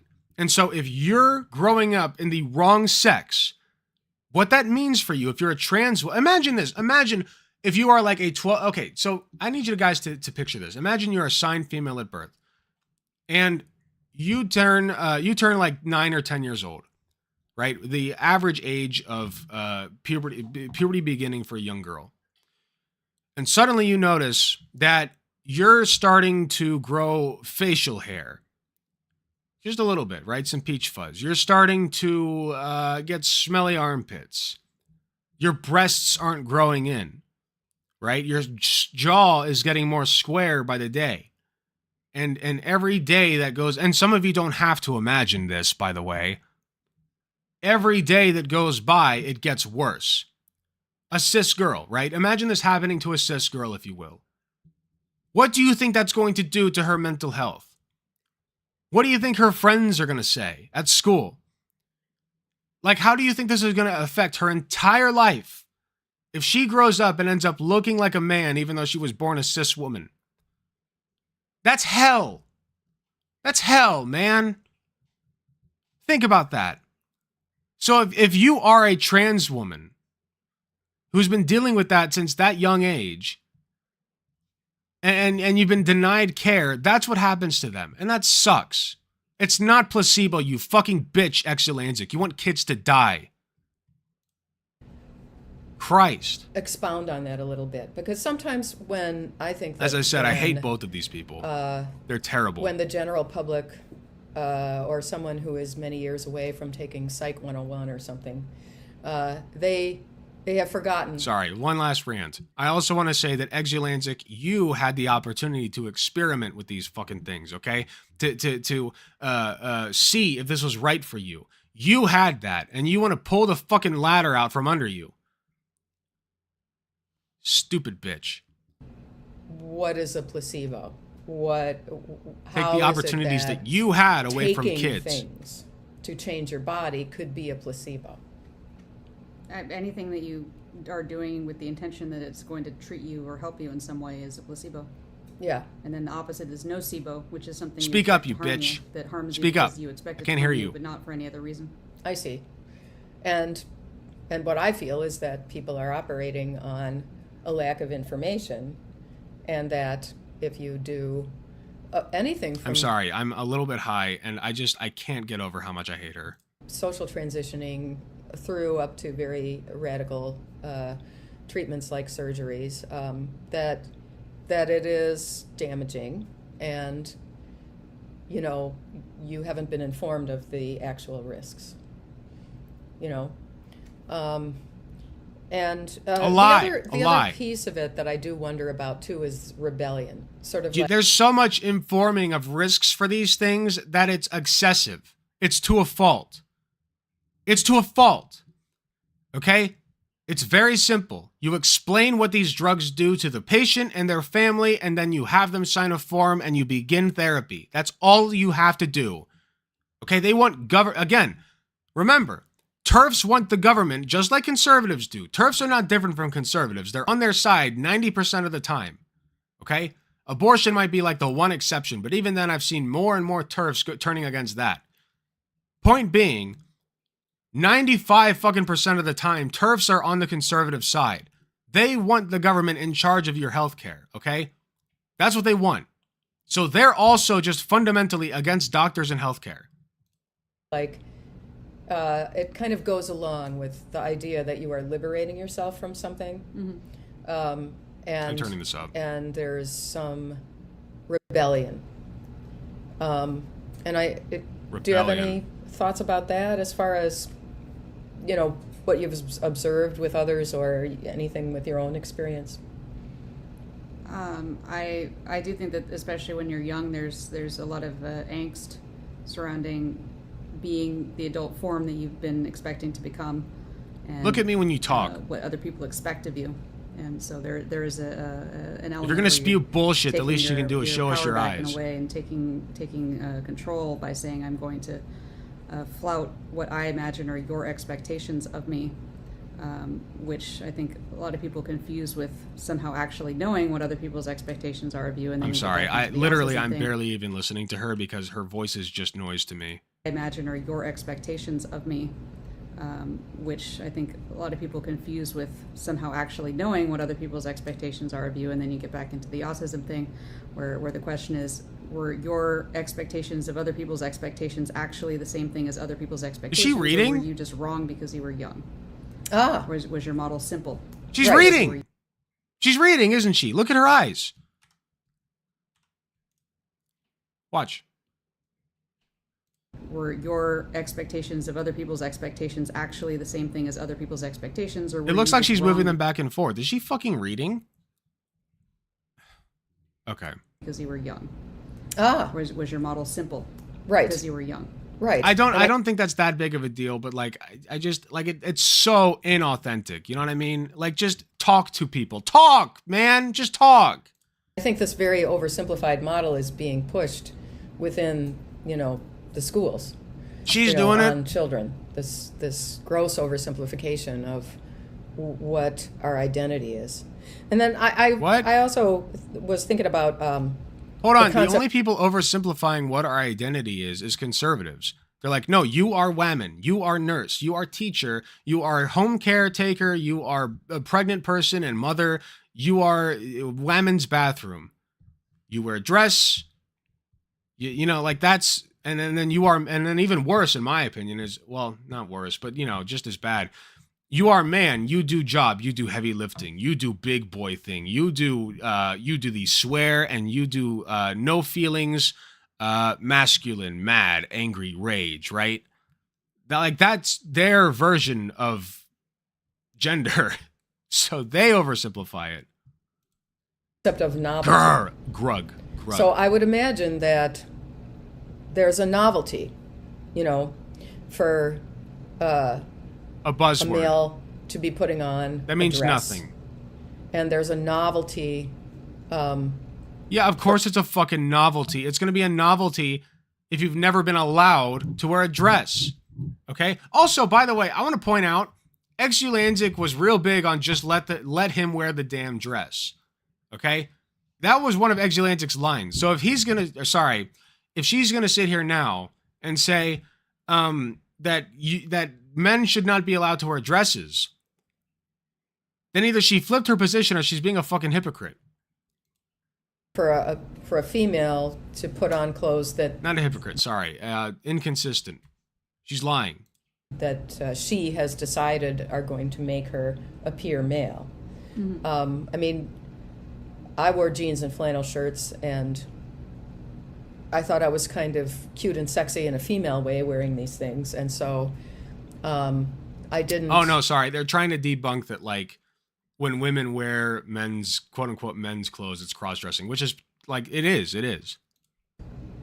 Yeah, flannel shirt, lesbian. Every time. This is something that I don't understand. I mean, I think that for men who cross-dress and put on frilly They're doing it dresses sexually. and stuff, that it's, you know, it's, Go ahead, say it. Yeah. pretty blatant. But then, you know, women wear pants, women wear plaid shirts, women wear button-down What's not shirts, blatant women about that? wear- Wait, what's not blatant about that? Sorry, I thought they were going to go a different direction. But like, what's not blatant about men? Sorry, about women wearing men's clothes. You're not wearing a dress. What if you don't put on makeup that day? Oh, sorry, that's a woman thing to put on makeup. That's blatant. Why are you not wearing makeup? Everybody can see that shit. You cut your hair short, that's blatantly being the opposite sex. It's only blatant because they deem it so. Men's wear style clothes that are designed for women. Mm-hmm. And so...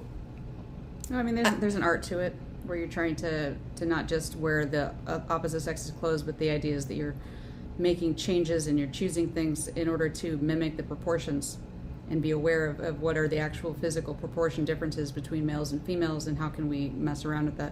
So like a lot of I don't think she's actually reading, but it would make more sense to me if she were, because she's muttering all of her words, and I maybe it's just because I'm high. I am well and truly high now, but like maybe it's just because of that. But like I can't, for some reason, I can't wrap my head around what she's saying. Like it's her voice or her, like I don't know. And she rambles too. Same, thank you. And be aware of what are the actual physical proportion differences between males and females and how can we mess around with that. So like a lot of the men that I would Hold on. Actual physical proportion differences between males and females and how we can mess around with that. So like a lot of the men that I would be friends with and trying to who wanted to look more feminine in their presentation in some way. They would, like, for instance, they would avoid strappy dresses because they thought that and then people would be able to see that their shoulders are bigger. But actually, generally, if you have larger shoulders, the strappy dresses downplay it. It doesn't emphasize it. So what? That's just one trick. There are people making money on this. I'm sure. What? Oh yeah, no. If I were a bit more craven, I could probably make a living doing this because I'm quite good at styling people. Yeah, to look like what they're not. And then, so she just said that, okay, so they're just talking about like the art of wearing the opposite sex's clothing if you're a man. What does this have to do? Okay, so wait, behavioral analysis. Okay, I don't know. Of course, the novelty and the shock factor and the feeling of being liberated and rebelling can sort of, I imagine, be... You know what's liberating? Being able to wear whatever the fuck you want. If you're told your entire life that you can't wear this one shirt that you've always wanted to wear, you just like that shirt, okay? And you're just like, it's the forbidden shirt that for some reason you're just told you can't wear it. But all you want to do is wear it. You see other people wearing it. Other people wear it, but you're told that you can't. Why?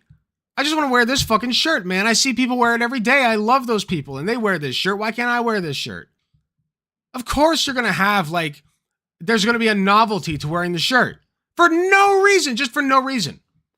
Just a plain shirt that you see everyone else wearing, and you can't for some reason. And you love those people who wear that shirt, but you can't. You're told it's forbidden, and you're given no good reason. So yeah, of course there's going to be a fucking novelty. Of course people are going to love it when they first get it, because you've been deprived of it. It's like a breath of fresh air after being underwater for 2 minutes. Like, hello? It's just, I don't know. It's just like, for me, it's just like from point A to point B so easily. And rebelling can sort of, shock factor, I imagine, liberated. be channeled into sexual type of feelings. You know what I mean? Like, here we go. Now they're getting into the pervert shit. There might be a certain dopamine fix from that because it's a little bit. Yeah, there's a little bit of a sexual tingle. Really milk it. They're yeah. They're so gross, right? Interacting with definitely more than just a tingle. Quite obvious. Hold on. I thought, wait, Eggsy a really big. Let him wear the damn dress. See, they did go there. I was right. Wow. Okay. Yeah, totally, man. Eggsy hey, I have a question for you. What happened to just let him wear the damn dress? Oh, Sorry, it's actually sexual for guys now, so they can't wear the damn dress, right? Unless you're saying that it is sexual for them, that they're allowed to wear the damn dress, and you're fine with that, you pervert. Oh, is that it? Like, make it make sense. I don't get it. What happened? Yeah. What they were Dumbass. So I mean, you know, Did I mention I think hate about her? this every once in a while. I never thought about it actually until this year, 30 years after discovering my then husband Nettie's cross-dressing diaries. I realized Disgusting. that the very first times that he must have gone into the two groomers when one appeared. By the way, I want to point out, it's not the disgusting part. I know you guys probably know this already, but I'm emphasizing this, okay? For clarity. The disgusting part is not that she no longer found her partner attractive or that she no longer wanted to be with her partner. That happens when a partner transitions. It happens, okay? If Katie transitioned and went full beard and you know, like looked like a man, I don't know if I would stay with her because I'm simply not into guys, okay? I can't say that I would. In that case, it would be him, obviously.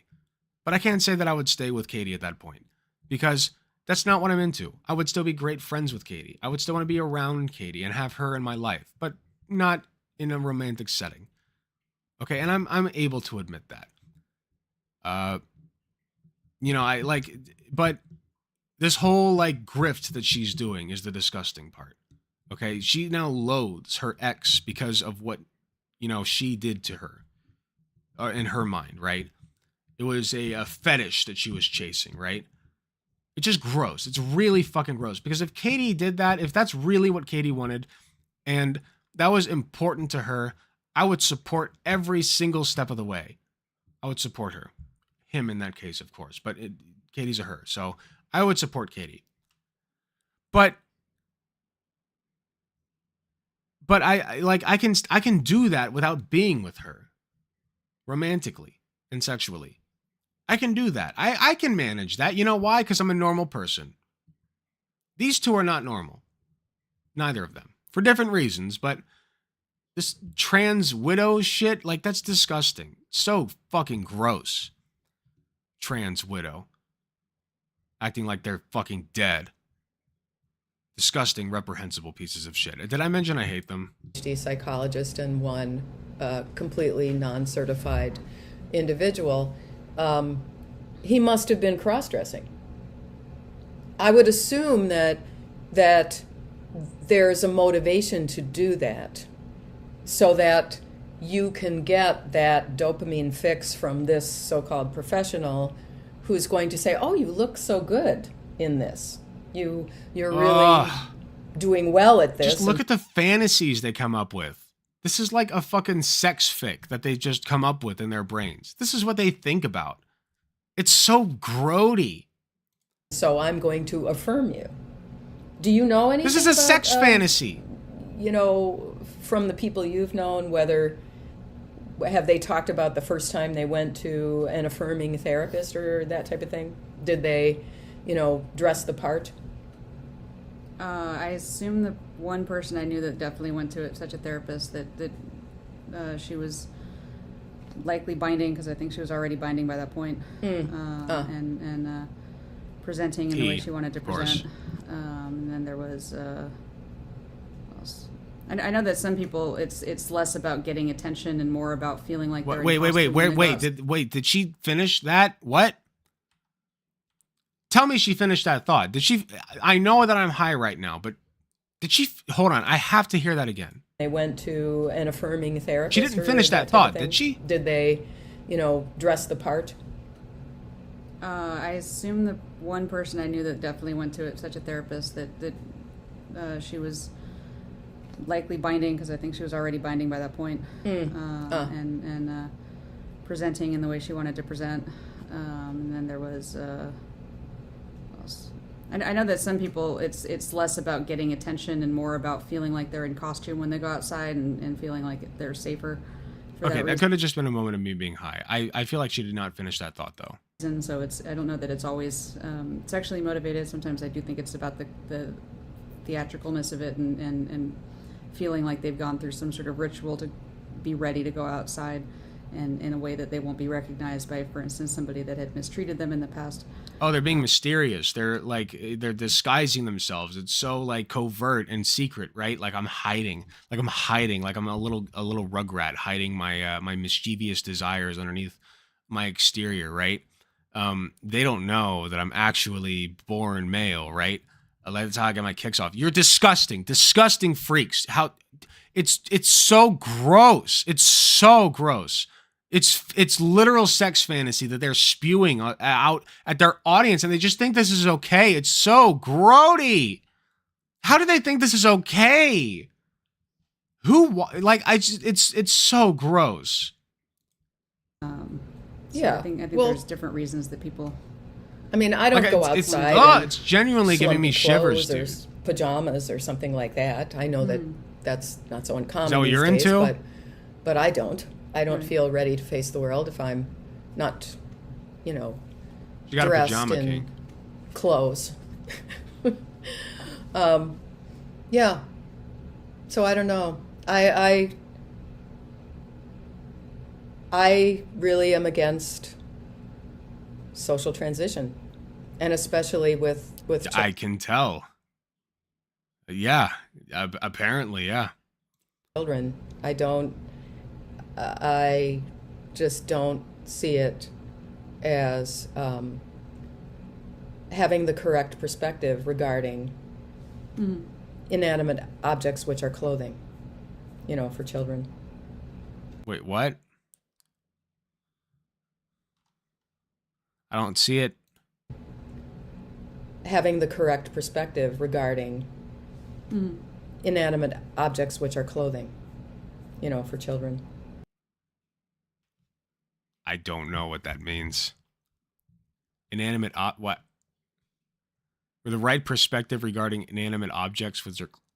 Okay, we're gonna move on. Was there anything else that any other parts of this? I'm just going to keep it short. I just feel like when you go out of your way to give the reinforcement on a fear that if you don't, they're going to hurt themselves. That's a Which very is different true. thing than just recognizing that. It's not that they're going to; it's that they have a higher risk of it. You're risking it.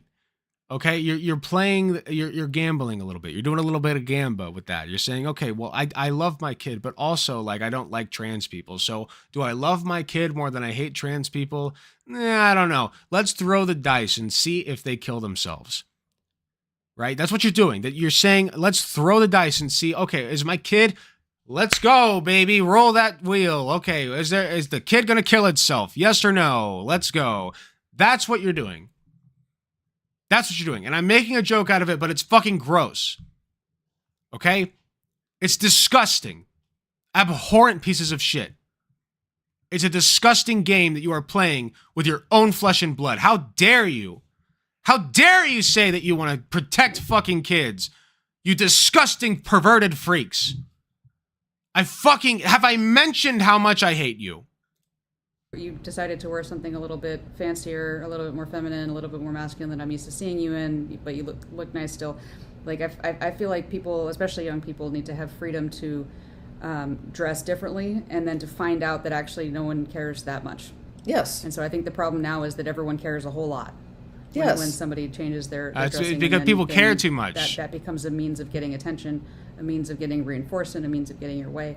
Whereas the correct response would be tolerance. None of this makes any sense. Can you wear the dress or not? Because you're saying it's sexual if men wear dresses, right? So can he wear that dress and be sexual in public? Is that what you're saying? Or are you saying that because it's so sexualized, that kids shouldn't do it? I don't understand. What's your stance? Huh? Can he wear the dress or not? Make up your mind. Treating it as being fundamentally different from wearing more completely incoherent. Okay. Just I'm high and I know that. Let him wear the damn dress. I've said a few times, but yeah, let him don't wear the make a damn huge, dress. Huge deal out of it. Yes. Okay, am I crazy? I feel like I'm going crazy. Didn't they just say that if there's a sexual element if you're a man wearing women's clothing? Did they not say that? They did, yes? Am I misunderstanding? Chat, I'm genuinely asking. did they not say that there is a sexual element?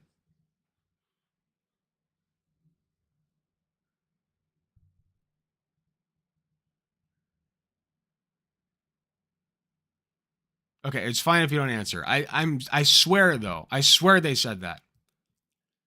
They heavily implied it and danced around it. Thank you. Thank you.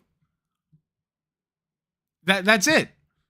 They already said there's a sexual element. So if you're saying there is a sexual element for a man to wear a dress, and then you say just let him wear the damn dress, what you're saying is it's okay for kids to engage in sexual activity. That's disgusting. Or what's more likely is you don't know what the fuck you're talking about at all.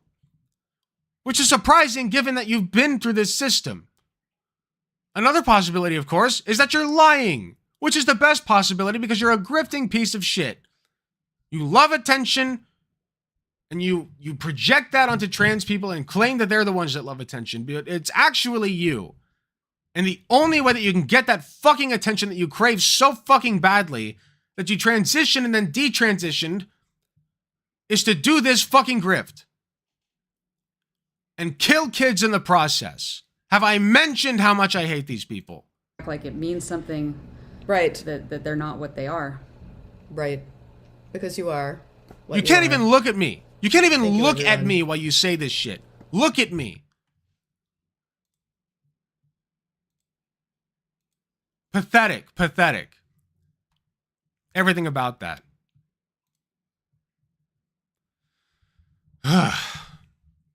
A lot of that emotion is because I'm, you know, like I said many times, a little bit high, but I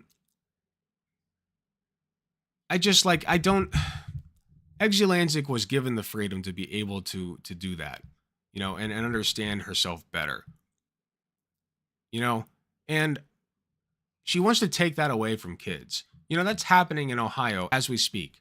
If Governor DeWine signs this bill into legislation, House Bill 68, that means that kids who are trans, little girls, little girls are going to grow up developing no breast tissue, developing beards, and you know, their male genitalia growing that they don't want there, presumably because they're trans. And they're just okay with that. They're okay. They are okay with little girls growing up with that shit growing on them. And that's gross. Okay? That's fucking disgusting. How dare you? How dare you say that you want to protect kids? My fucking ass. Kids are dying because of you. You know that? I want you to know that, Eggsy Lanzik. You're part of a system that is killing children. Okay? So fuck you. Fuck you. How dare you say that you're the one protecting kids? My ass. Go fuck yourself.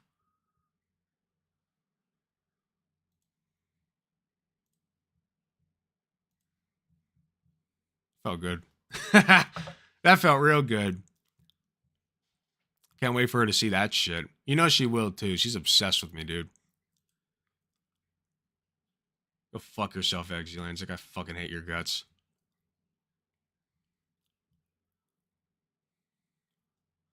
More like Governor DeWine. Listen, if Governor DeWine rejects this bill from passing, I will literally vote for Governor DeWine in the next election. Probably. Maybe. Probably not. But like I swear, like that will make me look at him differently. You know what I mean? Like that would be huge. I really hope that he pulls through for us. I do. And it's not impossible. I don't think that he will. And if he doesn't, he's going to get a lot of, like, if he does pull through for us, he's going to get a lot of backlash. A lot of backlash. But I'm holding out hope. My hopes aren't high, but they're there. DeWine is Republican. What are you doing, goofball? She's been a crackhead all night. Winry has. I wonder how 2024 swings for Ohio, considering what they tried to pull with weed and abortion. It's a good question. I'm gonna bet Democrat because that's where elections have been going lately, which is good. I'm telling you guys, Republicans shot themselves in the foot with the overturning of Roe v. Wade. They really did. They went in the wrong order. You have to go with the most marginalized group first and work your way backwards. Okay, I can do fascism better than these idiots. What you're supposed to do is start with the most marginalized group. And who is that? Trans people, right? Specifically black trans people, if you want to, black trans women, if you want to be specific. But trans people first, right? And then you move on to like immigrants, like from, South America and whatever.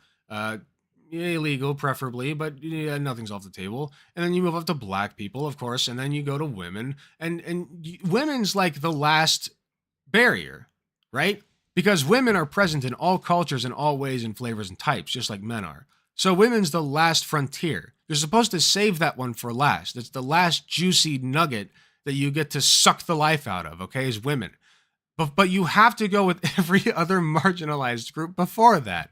Why would you jump straight to women? You're jumping the gun, my dude. You're doing fascism all wrong. You have to go in order. Conyer knows this. Conyer made a literal tier list. Not a tier list. It was what is it called? A totem pole is what it was of marginalization. You could argue, by the way, that women comes before black people because black people were freed from slavery. Oh, no, actually, I take it back. The civil rights movement happened, and that's when black people actually got their rights, which was way after women. So I think that women would come last. What am I talking about? Why? All I'm saying is I would make an awesome fascist. I'd be the best one. I'd be so good at my job.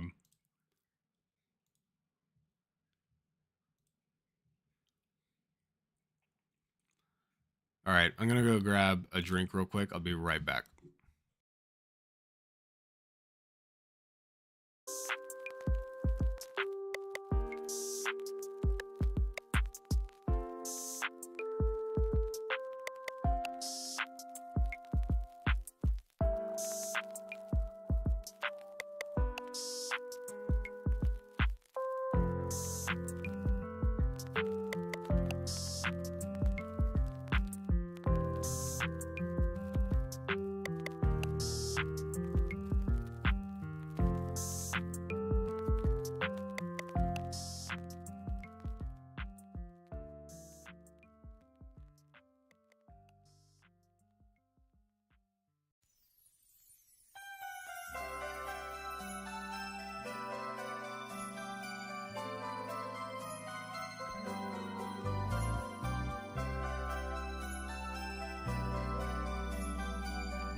Welcome back. Fucking hate YouTube, dude. I have not played a single copyrighted song this entire stream, and for some reason I got limited monetization on the stream. Why? This is why Vosh doesn't play any music ever at all. It's just sad.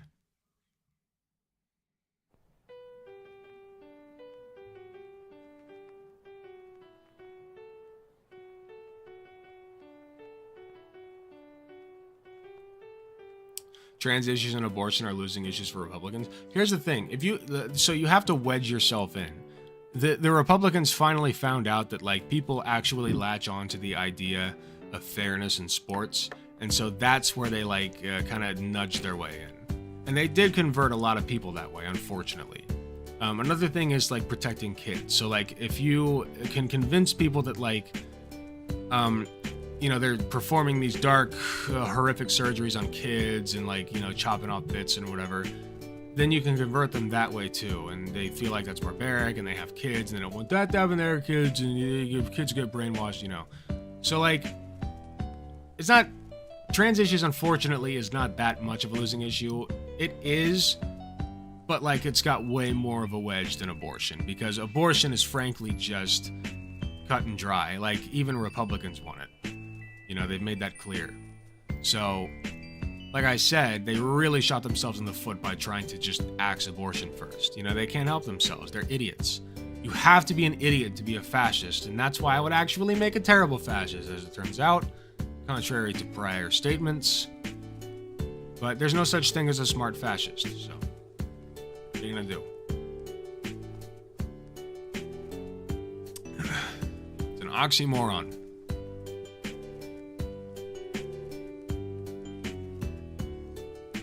You can only be shades of dumb.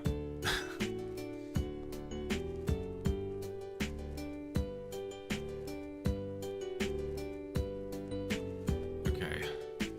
What do we gotta do next?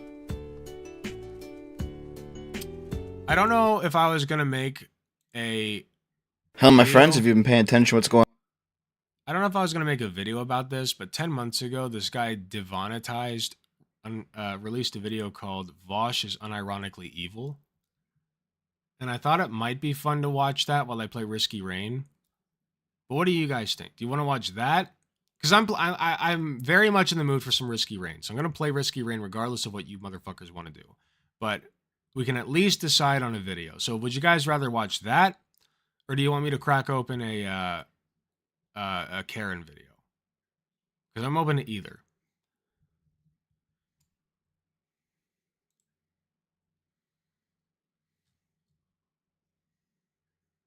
What do you guys think?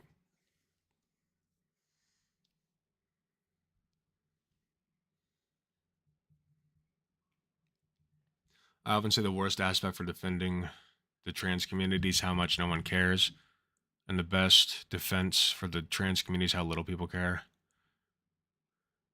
Yeah. It's true. Need to prep for D&D. All right. You have a good night, Transitory. Thanks for being here. And you don't have to thank me. I'm just doing what I like. But thank you for thanking me. I'm gonna do Vouch. I'm a little curious as to how badly this dude will misrepresent Vouch. Let's do it. Let's go. Let's go. We can watch more Karens later. All right. We got to address this. This hot and spicy take. Hold on. Actually, I want to do picture in picture. That's so much easier. So much easier. No, not that. Hold on. Here we go.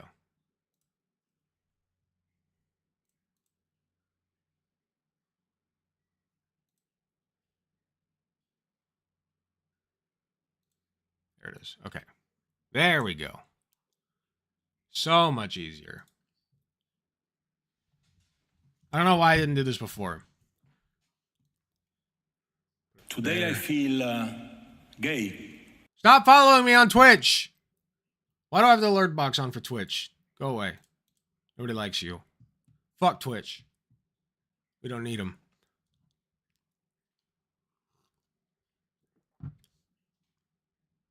Do not follow me on Twitch. Do not subscribe to me on Twitch. None of it. Twitch sucks. Fuck them.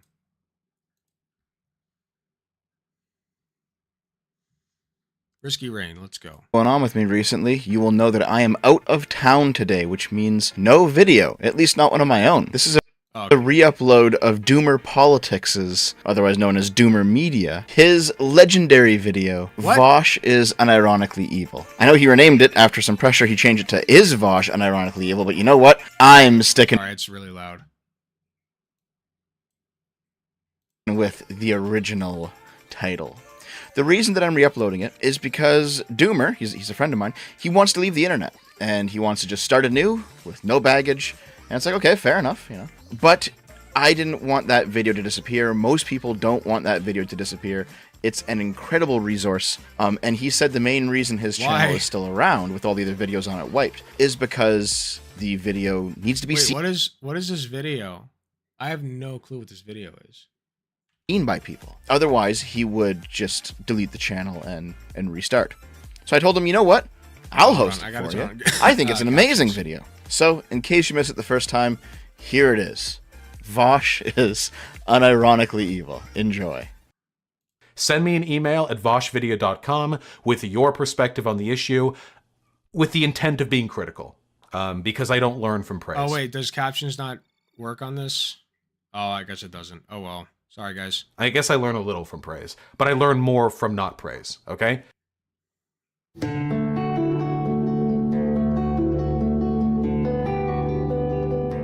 If you randomly stumbled into this video without a background in online politics, Vosh is one of the biggest online political figures at the moment. He advocates for anti-capitalist, left-wing political positions, and currently holds a great degree of influence in online political discourse. In this video, I am making the argument that Vosh is a genuinely evil person. And I understand that may sound like clickbait, but if you stick with me, I intend to fully defend the position. Timestamps are in the description if you would like to jump to a specific section, although the later sections do rely on claims made in earlier sections. In the description, you can find a link to the script, which has copious citations for every clip used and every claim made. Obviously, you don't need to read it, but do know I come bearing copious receipts. I come bearing copious receipts like you see in the Lord Jesus. Frankincense, myrrh, copious receipts on Vosh. That's even more valuable than gold. Winning a debate and winning the audience are not necessarily always the same things. Whether or not they overlap depends pretty much exclusively with how good faith the conversation is held in. In a very bad faith conversation, there can often be a really severe disconnect between the technical procession of arguments throughout the course of the events of the debate and who's believed to have won at the end. When you're having a conversation, whether you're trying to find the truth— By the way, you'll have to